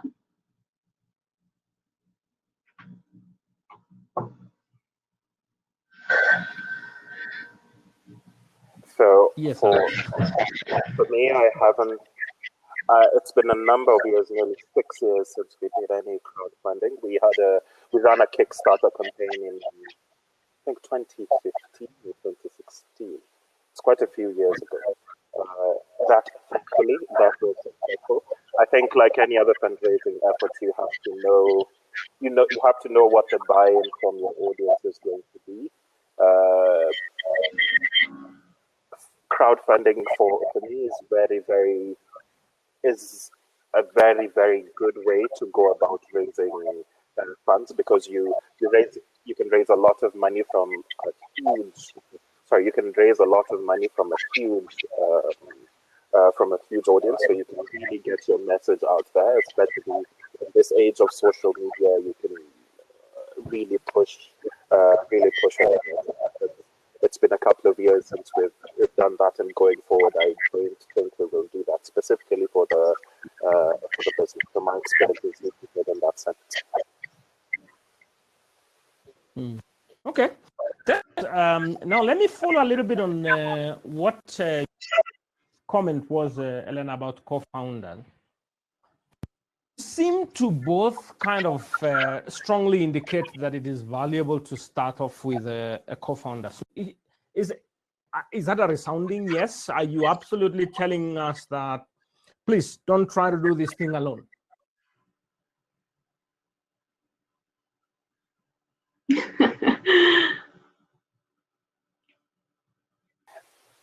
I would. For me, it's absolutely yes. And this is driven by my own personal experience and what I now know very clearly are both my strengths and my weaknesses. I think there's a lot of wisdom in knowing what you're good at. I think there's probably even more wisdom in knowing what you're not good at and how to build a team. So it made, and again, we could use co-founder as a placeholder for just a general. I mean, you can't act alone. It doesn't have to be expressly a co-founder, but you will need to bring more people onto the table. And how do you? The key challenges of leadership is how to get more people to be on board with your vision, and how to do so consistently, so that your team every single minute understands what your vision is. But because though my physical shoulders may be broad, my mental and financial and emotional shoulders may not be as broad, and I definitely would benefit from having a co-founder. Yeah. I mean, on my end, I don't know what the experience is like of having a co-founder, since I've never had one. But I'll just say it's, starting a business is hard. Honestly, it's really difficult. Like there's really high moments and a lot of things to be proud of. But I think a lot of times I've reflected that it would be nice to have someone to share that with, to even just, boost each other and be able to kind of laugh about the hard moments, rather than just being like, well, all on me, let's do this. So I think that, if you do have someone you're considering co-founding with, that's great. If not, I mean, I think the pluses are it's really easy to make decisions when it's just you. You can move kind of quickly. There's no kind of interpersonal conflict when it's just one person kind of saying, well, my baby, this is what we're going to do. But yeah, it is, I think, like the emotional burden is all on you. You're running your company by yourself. So just back to you, Elena. Thanks for that feedback. I'm just curious, based on the experience you've had, of course, I'm just kind of like asking your personal experience, whether now you feel that, what you've gone through, it justifies to get a co-founder. In other words, are you actually looking for a co-founder, or you don't feel like the benefit outweighs the challenges? Yeah, I mean, I would love to have a co-founder or even like a partner that we could start to give shares to. But I think it's really about finding the right person. So I think, I also know people who've started with a co-founder and then they couldn't make it work and they split up. So I think, having the trust and having the kind of strong relationship is really key. You can't really force it.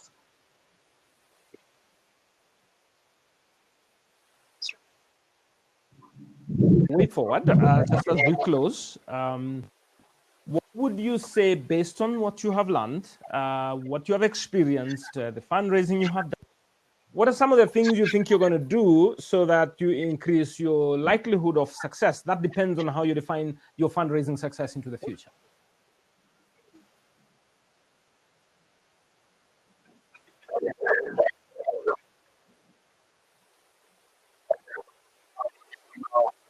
I think for me, I would like to be even more intentional with my team. I would be nowhere if these guys were not around me. I think there's very clear responsibilities that my team has to the organization, and there's also very clear responsibilities that my organization has to the team. And I would like to empower these people as much as possible to be able to execute and achieve their personal vision within my organization. I keep referencing, I can't be everywhere all of the time, so I really have to rest on them to make this sustainable. And I think that's also a very attractive thing for investors. I find that at the stage that we're in, sometimes there are the traditional metrics to make the investor feel like your company is bankable or the project is bankable may not be there. But one key thing that most investors look at is, if I give these people money, yes, it's not clear what the market is. Yes, it's not clear what the trends are going to be. But am I working with a group of people who understand what the problem is and you can absolutely execute? And that's one thing I want to be very intentional about doing every single day. The other is on our customers to have a very, very clear understanding of what is this problem that our customer is facing.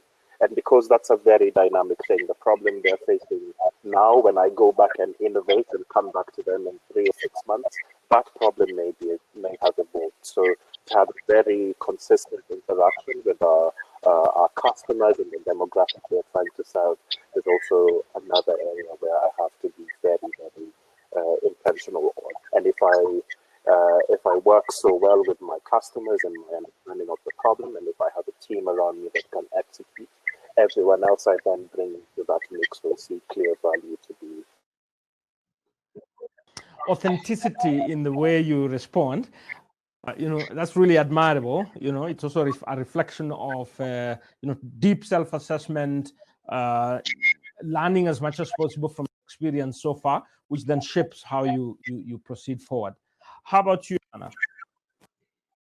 Yeah, I think to kind of echo what you said, Alex, a little bit, I think delegating is really key on a lot of the operational pieces, and just trusting the team that I've built so I can focus more on scaling in the big picture. And I think, kind of learning from what I've said, that I always kind of think we'll need less money than we do. I think this time, really setting a bigger goal and an ambitious scale plan, and just recognizing that it may take some time to achieve it, but trying to really, build for success and assume that we're going to be able to really make it big based on the initial traction that we've had over the last 4 years.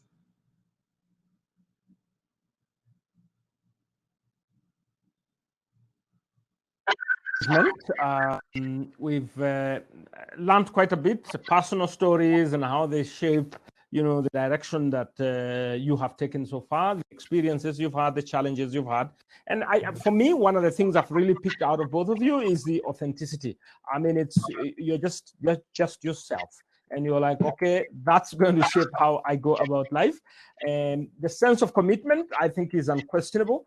And if I had some funds to invest, I would really gladly invest the two of you because I just love the way you are yourself, and I can count on what you're saying, and I can almost feel how your future is going to be, because you'll be pragmatic and realistic about what you face into the future. So thanks very much for your time, and thanks very much for sharing your experiences. My hope is that the Mlika program will continue to grow so that there is learning and sharing experiences with one another.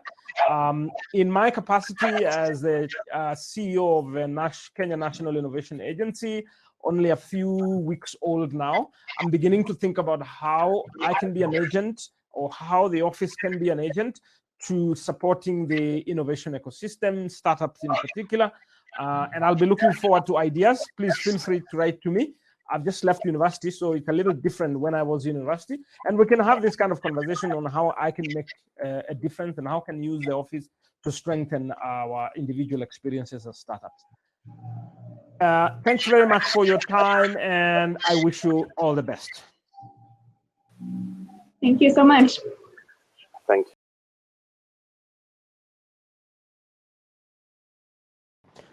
Thanks very much, and welcome back to our mid-morning session at Mlika Conference. Just as you know, Mlika Conference was originally meant to be a physical event as part of Nairobi Innovation Week, but we had to do it electronically because of COVID, and I believe we all understand that. Now, Mlika, as the name suggests, for those who may be coming in, is Mlika, which means shine some light on. Now, as part of that process, we went through a program of identifying over 100 startups that have been evaluated and assessed, and using an independent jury. And we're going to be unveiling the top 100 startups tomorrow. And so I look forward to connecting with you tomorrow as we unveil that cohort. Now, in the morning, where we looked at investor readiness issues, understanding the landscape and understanding some do's and don'ts. Then early morning today, we've listened to 4 startups who've been sharing their personal stories around fundraising. And what stood out really most to me is that you cannot disconnect the individuals from the startups from the fundraising. There is a clear connection of those 3. Now, we're now transitioning to another phase of the program this morning. So before we go for lunch, we're going to spend some time to listen to one organization that has some product. We have a list that we'll be sharing with the delegates with time. But for now, we're going to be giving some brief about one organization that has some products for startups. In the afternoon, we'll also listen to a few more. And the goal here is to try and understand this particular product. What does it take to apply, and what does it take to succeed? So we'll get some terms and conditions, the eligibility criteria, and then we'll also have an opportunity to engage and ask questions, which then we can follow through and see, is this something that you can pursue? So in other words, now we're transitioning. This is more like the 3rd part of our program, which will continue to the rest of the program, the afternoon. So let's keep our engagements. Our hashtag is Mlika Startups. And for this year, we're also using the hashtag Kenya's Emerging Startups 2020. So Kenya's Emerging Startups 2020. If you're tweeting, you're invited to, tag in Make IT Africa, ASEC News, Kenya Updates, UNBI, and others who are active in the startup stage. So you are invited to ask your questions on the chat. We don't give room for verbal expressions. Just post. If you can put your name, that will really help, and that way we can pick it up at a more personalized level. So it's my honor now to invite for the next 15 or so minutes, but we are okay extending a little bit because we'll accommodate the questions towards the end. It's my honor to invite Semir Mela. He's dialing in and comes from the organization Vested World. Semir, are you there?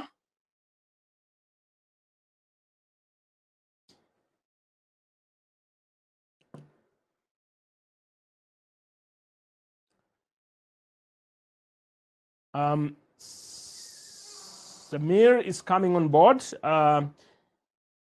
Semir, if you're there, great. I can see him coming on board. I can see you. Great. Good to see you over there. Great. How are you? So yeah, my name is Dr. Tony Mwansa. I'm the current CEO of the Kenya National Innovation Agency. It's a new government agency that was set up to kind of support and energize the innovation ecosystem.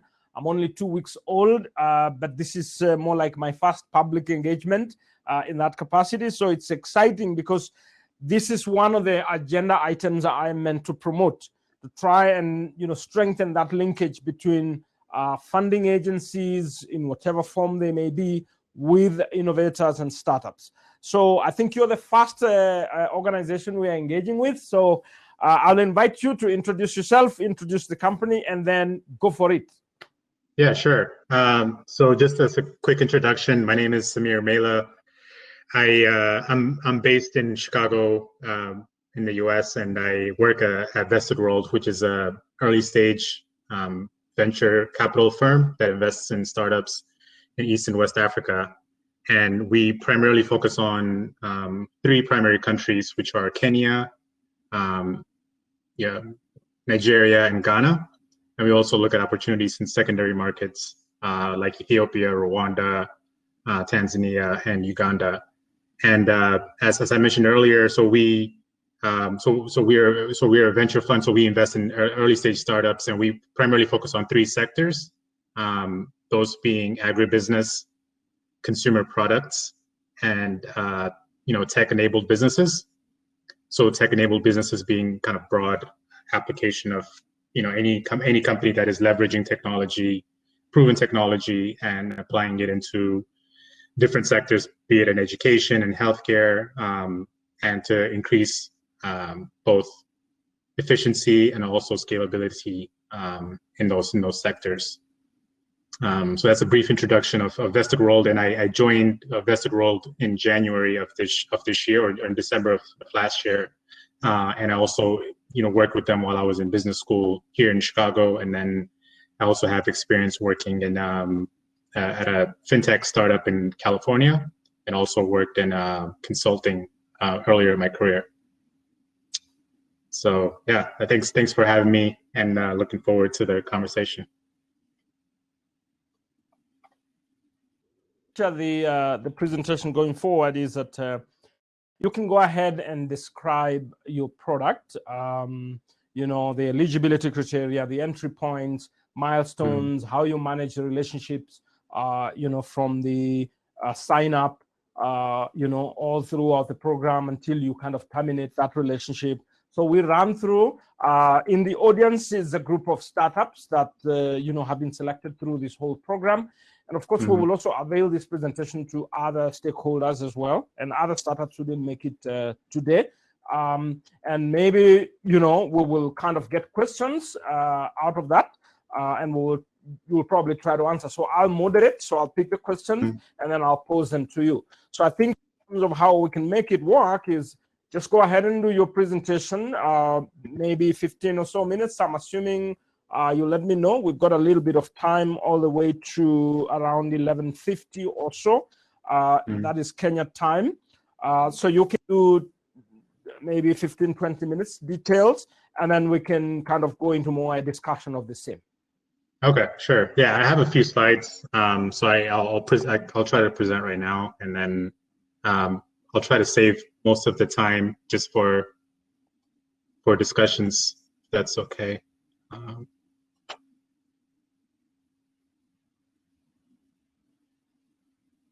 Can you guys see my screen, or? It as well. Okay. Can you see my screen? Yes. Okay. Okay. Great. So, so I mentioned before.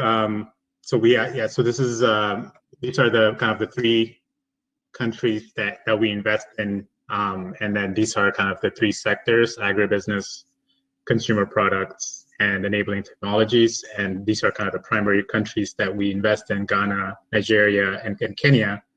And the stage of companies that we invest in are pre-Series A or Series A companies. That's kind of our sweet spot. But we also look at opportunities for companies that are a bit later stage, depending on kind of where they are in the growth cycle. So Series B opportunities or pre-Series B opportunities are also startups that we look at.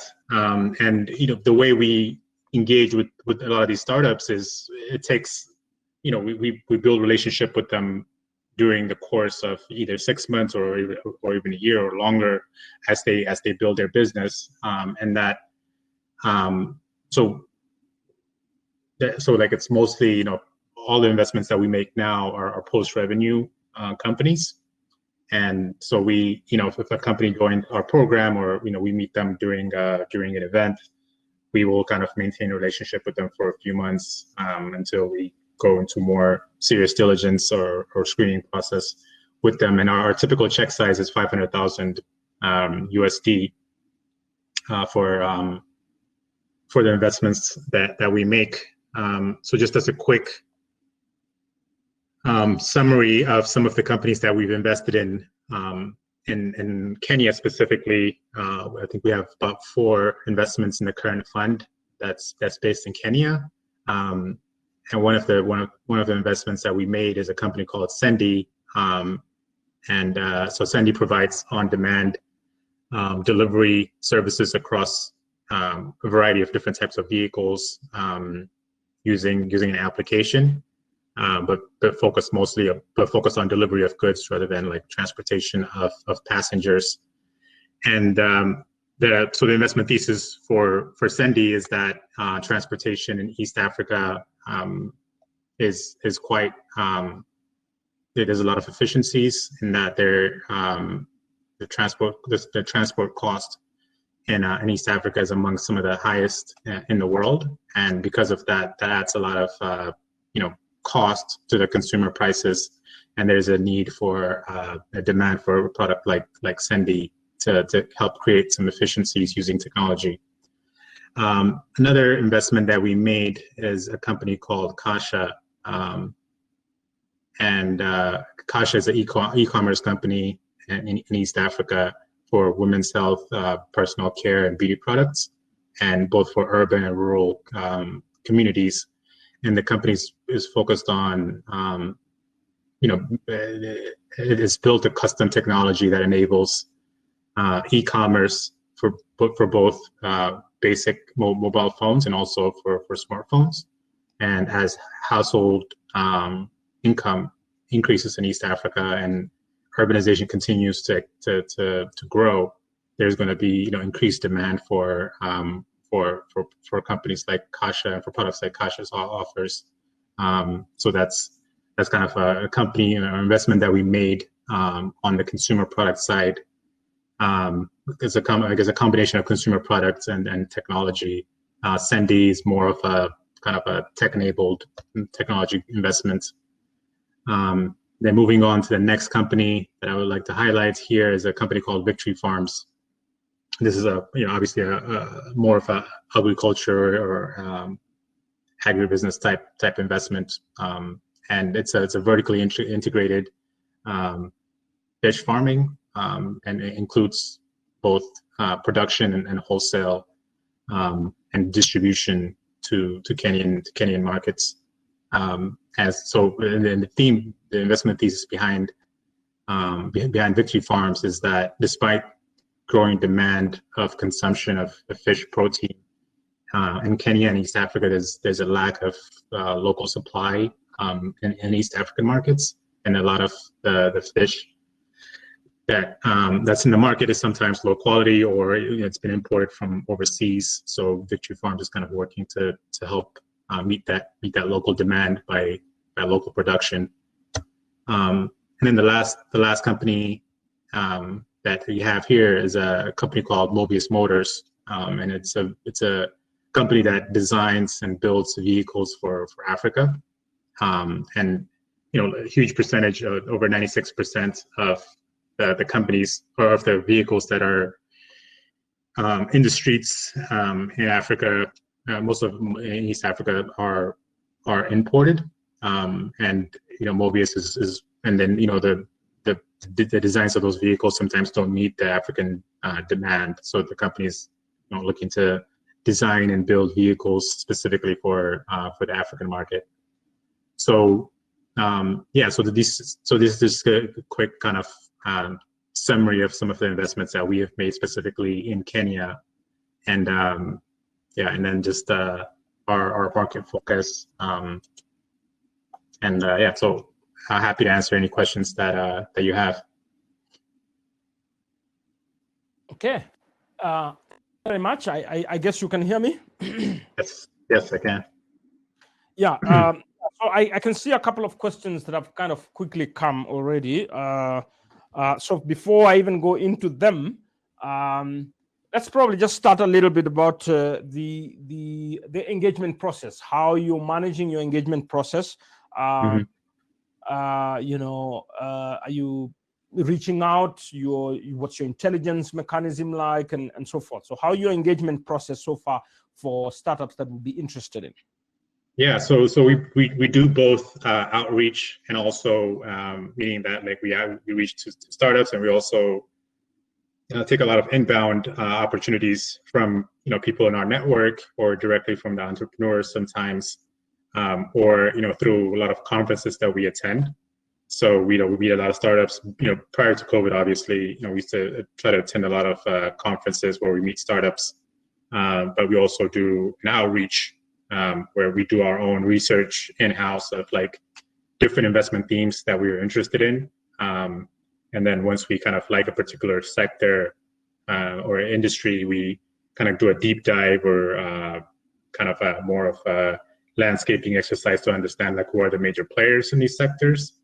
And then, from that perspective, we might reach out to some of these startups to build a relationship and to kind of have those conversations early on if necessary, so that so that we can kind of understand the business and the sector before we can do an investment. But we also take in a lot of inbound opportunities, and then obviously conferences, as I mentioned earlier.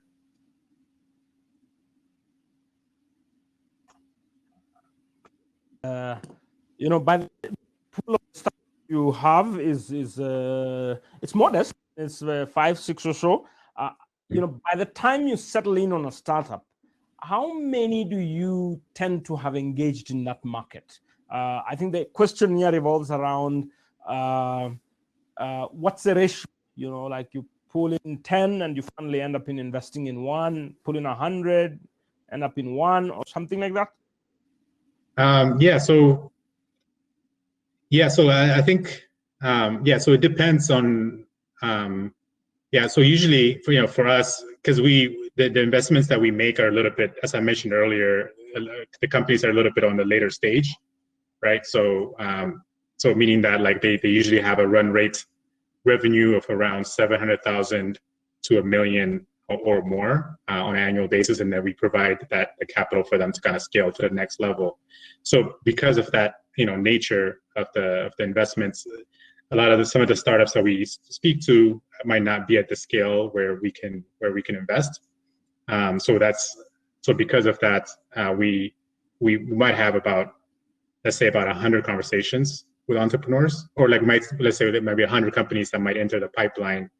From those companies might have conversations, with maybe 40 of those companies, more like phone conversations, or maybe 50% might have phone conversations with, so about 50.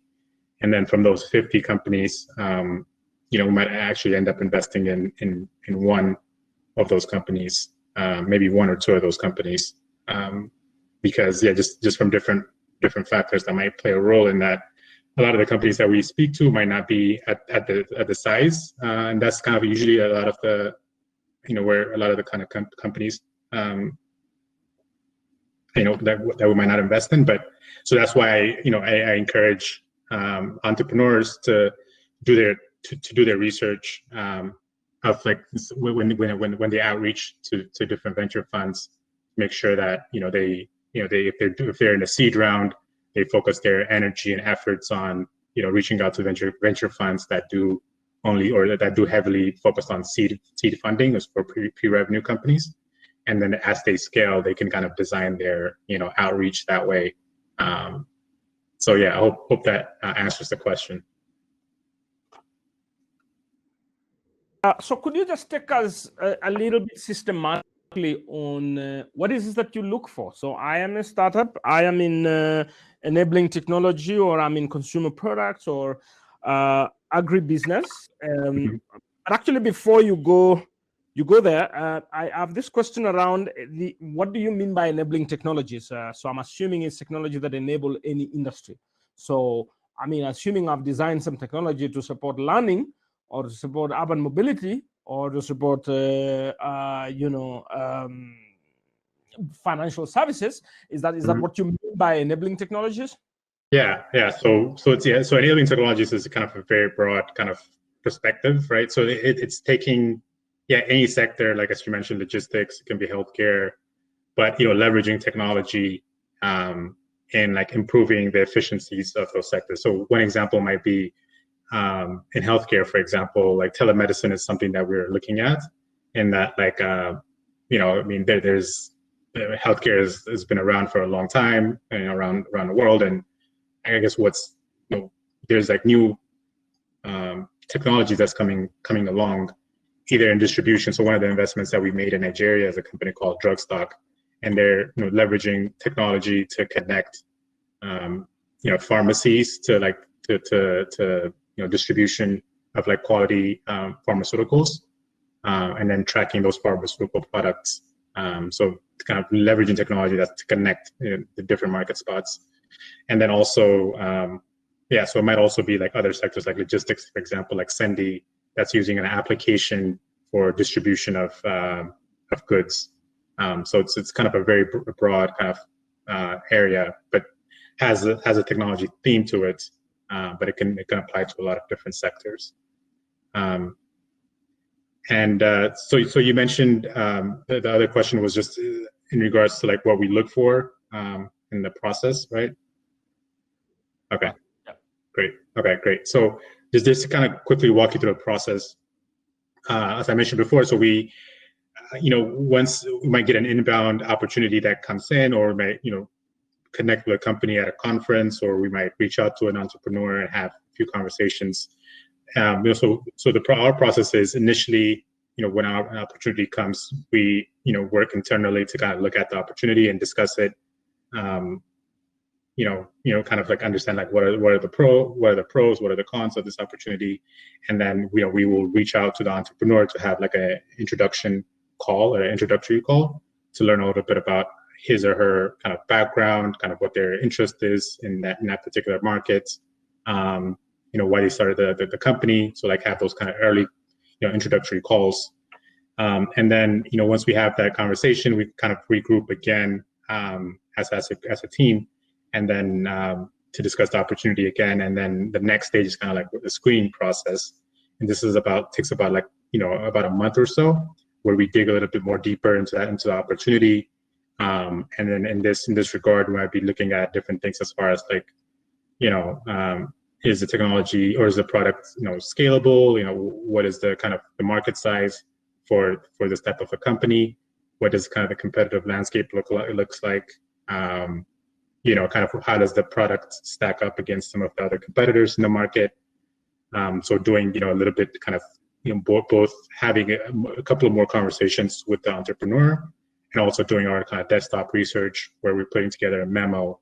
And then once we have that memo ready, we send it out to our investment committee, and the investment committee would give us the okay to either move forward with doing more research on the company, or just to, stop the work. So if you get the okay to move forward, the next stage is kind of like the due diligence stage, where we dig a lot more deeper into the company.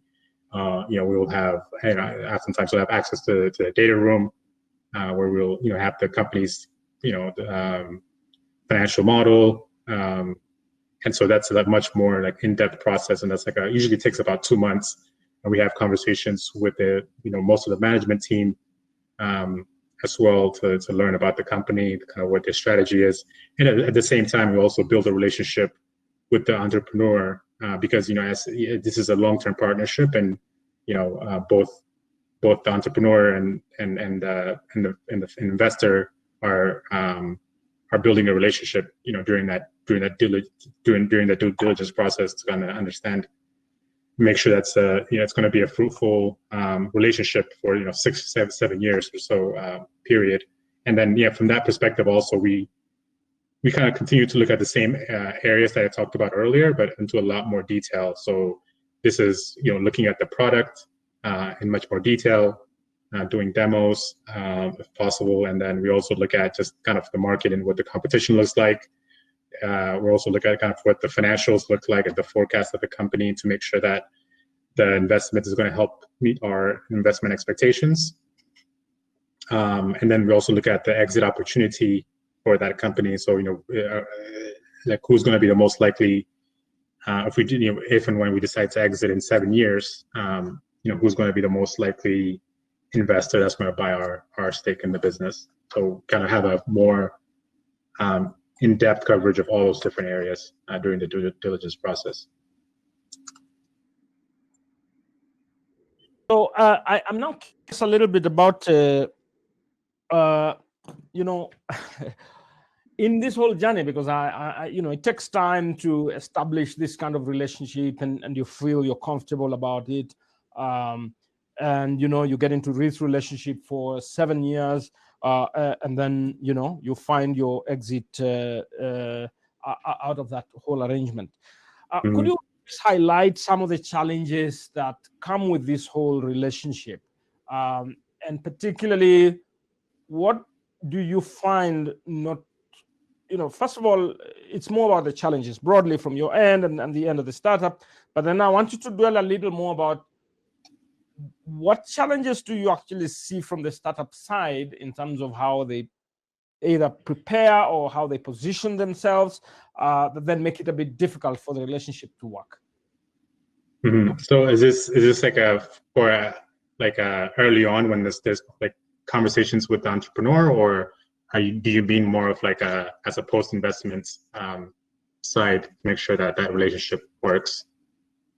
I think probably both are important, because you see, for the startup, the kind of startups we have, there are those who have raised funds and there are those who are looking to raise funds.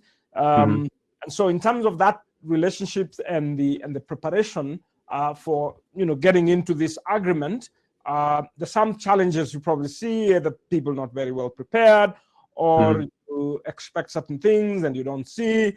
That's one aspect. And then when you get into this formal arrangement, what are some of the challenges you're seeing in that 7 years, so to speak, period? Yeah. I mean, I think, from challenges from just from early on, I would say, I mean, I think is overall, I mean, I think most of the entrepreneurs and companies that I've come across have been, really, have been great, and they've come prepared, and they've, so there isn't, I wouldn't say there's a lot of issues with a lot of the startups that I've come across and that we meet, and that a lot of that, obviously the entrepreneurs starting a business is a very challenging thing, and so we always commend entrepreneurs for the work that they do, and all of them have been super passionate. So there isn't a lot of specific challenges, I would say, but I guess some advice or things that I would encourage entrepreneurs to do is I encourage them to build relationships and their network as much as possible early on, both with investors and potential partners, and also with other entrepreneurs that have gone through the process that they're going through, so that when they if you've had a few conversations with an investor early on, it's going to be more of a natural conversation later on as when you're looking for investment. So I think building that relationship early on is always encouraged. And then also just asking for feedback on your pitch from different people that you come across, either from entrepreneurs, either from investors, also just to kind of continuously get better, telling the story of the company and getting people excited. And that's, I think, important not only when you're talking to investors, but also when you're talking to employees. Kind of getting them excited about what you're building, I think is something that's always been. I think that comes across easily. And then I mentioned this earlier, but I'll also encourage you to do your research on the investment firms that you reach out to, and that because just as some of the firms, if it's like a later stage investor, for example, even though it's good to have a relationship with them, they might not necessarily be the best investors to reach out to for a seed round. Versus and then as you scale the business, you can tailor your outreach and focus to meet the needs of the company. And then I think a couple of other things also just that came to mind is just I think when raising capital, I would encourage some things that I see sometimes is that I would encourage companies to like raise the amount of capital, try to raise the amount of capital that they need. So for example, if you need to raise, $5 million to go from Series A to Series B, I would encourage you to kind of raise that amount, or maybe 6 million, but not try to raise like, 20 million or 15 million, because one, you're going to dilute your ownership in that company, because your valuations aren't going to be as high early on. So if you try to raise a large amount of money, you're going to dilute your ownership. And then also, when it comes to like actual fundraising, sometimes what happens is, investors will ask you like how much in that round is already subscribed. So if you're raising $10 million, and so if you have 3 million kind of committed and you're raising $10 million, there's a lot of kind of room still. So, versus if you're raising, 5 million and you already have 3 million subscribed, there's going to be some, I guess, crowding in, and the investors are going to feel like they're going to miss out on the opportunity. So, one, just for those two reasons, I would encourage you to raise the amount of capital that you need to get to that next level, so that, you're, kind of scaling the business that way. And then, I think those are the main things that come to mind when it comes to just overall challenges or kind of advice for entrepreneurs. And then, from a post-investment perspective, I think once that investment happens, and we come on board as investors, at that point, it's kind of, we kind of see it as a partnership, and we might take a board position in the company, and our job is to support the company in any way. So obviously some of the challenges that happen post-investment are some of the same challenges that any company, any early stage company will face. But yeah. So just a little bit to the audience. Of course, this is Mlika conference, which originally was meant to be a physical event, but now because of COVID, we're running as an online event. Tomorrow we'll be unveiling some of the startups that have been vetted through this process, and we call them the top 100. And we hope to see you there. Our hashtag is Mlika Startup, and Kenya's Emerging Startups 2020. And you can tag in Make IT, who have been championing some of these initiatives. ASEC News, Kenya Updates, UONBI at C4D Lab, as part of keeping that conversation going. Now, we are engaging Semir Mela from Vested World, and I have now picked a couple of questions that have come through, and so I'm going to pick three, and he respond to them, and then I'll come back and continue, the questions that I had for engagement. So, Semir, the first question I have from one of the delegates is, what has been the experience with other countries in Africa? You mentioned 3 countries. You've highlighted Kenya. So what has been your experience with the other 2 countries, and what differences or similarities are you seeing? Sure. So the 3 countries are Nigeria and Ghana. So for us, I think the 2. So we do have a team member that's based in Nairobi. So that I think that has been really valuable in helping us get deal flow from that perspective, having someone on the ground, and also working with some of the companies that are on the ground there. But yeah, I think all of those countries, I think there's a lot of opportunities for investment in that area, in all of those different countries. But I think from an industry perspective also, I think it's a little bit different. But I think overall our experience has been great in all 3 countries. But I think for us, from the 3 countries, I think 2 of them, Nigeria and Kenya, have been where a lot of our investments have gone, and that I think is partly from the just from our I think just overall though, I think there's a lot of similarities between those markets, but also I guess some of the small differences is, I would say, I think from a technology perspective, I think a lot of the opportunities that we see, it seems like Kenya is a bit more advanced when it comes to like fintech and other areas, same as Rwanda, compared to some of the other markets that we've invested in.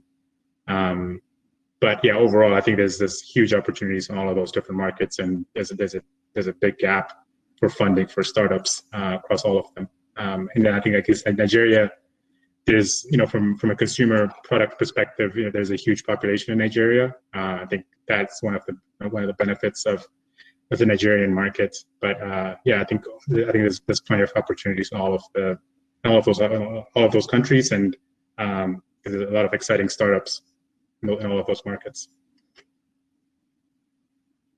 For that, I mean, I think that's a good reflection of what's happening across and what your experience has been. The second delegate has asked a question around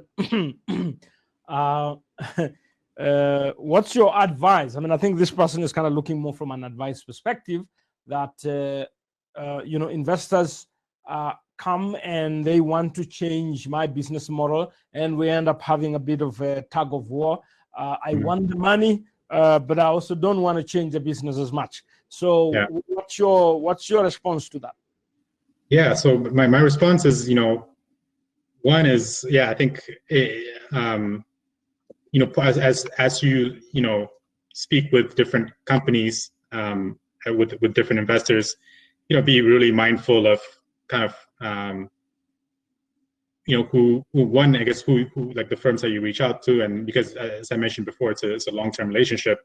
So you want to focus on bringing in the right investors, and then as they're doing due diligence on you, you should also be doing diligence on them to kind of understand, like, in addition to capital, what else can they bring to your business, and sometimes, yeah, if you feel like they're going to change your business too much, I think, and if you feel like the relationship might not work, I think it's a tough position to be in, because I mean, if you need the capital, maybe, I don't know, maybe it's tough because it's like depends on the situation, but yeah, I think I guess on the outreach side, like the firms that you invest in, like you reach out to and spend a lot of time with, be mindful of that. But also, I think I would also encourage you to be mindful of kind of the actual investors that you bring on, because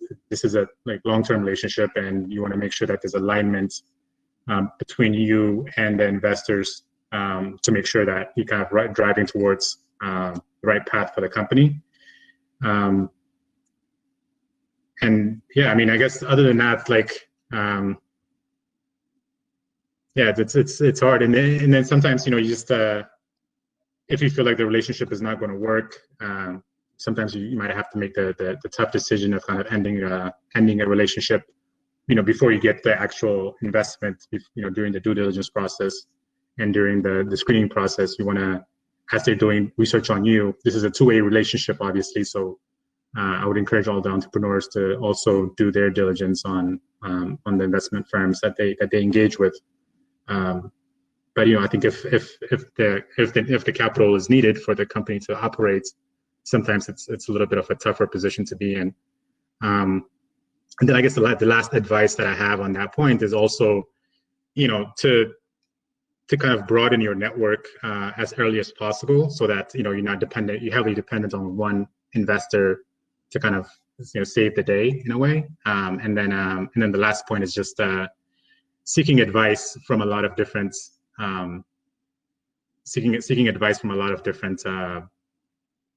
potential investors, partners, and other entrepreneurs that have kind of gone through the stages that you're going through, is something that I think is going to always be valuable. And then also being open to like feedback, and both from like potential investors, but also from different entrepreneurs and experts. So kind of having in addition to like you and the investor, bringing on other potential investors to get their views, and then also other experts to get their views in that strategy making phase is, I think, also going to be valuable. We just had a power blackout here, and I don't think the data has come on.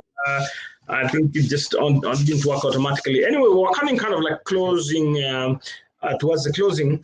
And so there's the other question I had was, the third question I had is, I think it's someone just expressing fear. And they're like, you know, in certain parts of the world, people don't like credit. So the concept of borrowing, you know, to consume and pay later, they don't like it. So they would rather just kind of like raise money and then spend. Now, in some way, I think this delegate was, I think is an early stage startup and kind of looks at this from a credit perspective and suggests, oh, I'm a little worried about credit. So what would be your comment on that? Credit as far as like borrowing credit for the startup, right? Yeah, I mean, I think. Yeah, I think so. Yeah, I mean, I think there's a couple of things, right? Like one is you can, I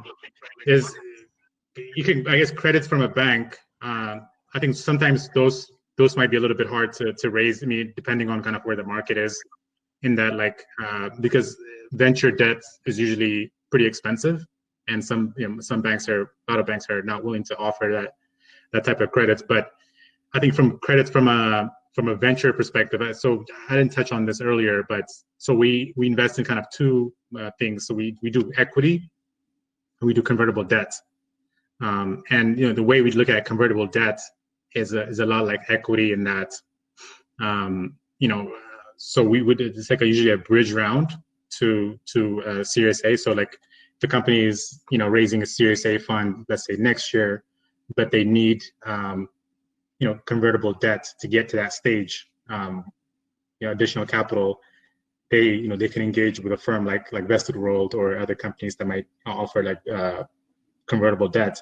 And the way that would be structured would be when the company raises that Series A round in a year, it's going to get converted to equity, and there's going to be like some discounts that might be applied, and then during that debt period, it's going to be based on like a certain interest rate that's negotiated entrepreneur and the investor. So, you know, for like, let's, you know, might be, you know, just, I think like 8% or 7%, like depending on kind of the risk involved. So that's like one way to look at debt from a venture perspective, and that you can do some convertible debt opportunities. But, you know, I think from that perspective, you know, I think that product, at least for us, we see it as pretty similar to equity, and we see it, like I said, as a bridge to the equity round.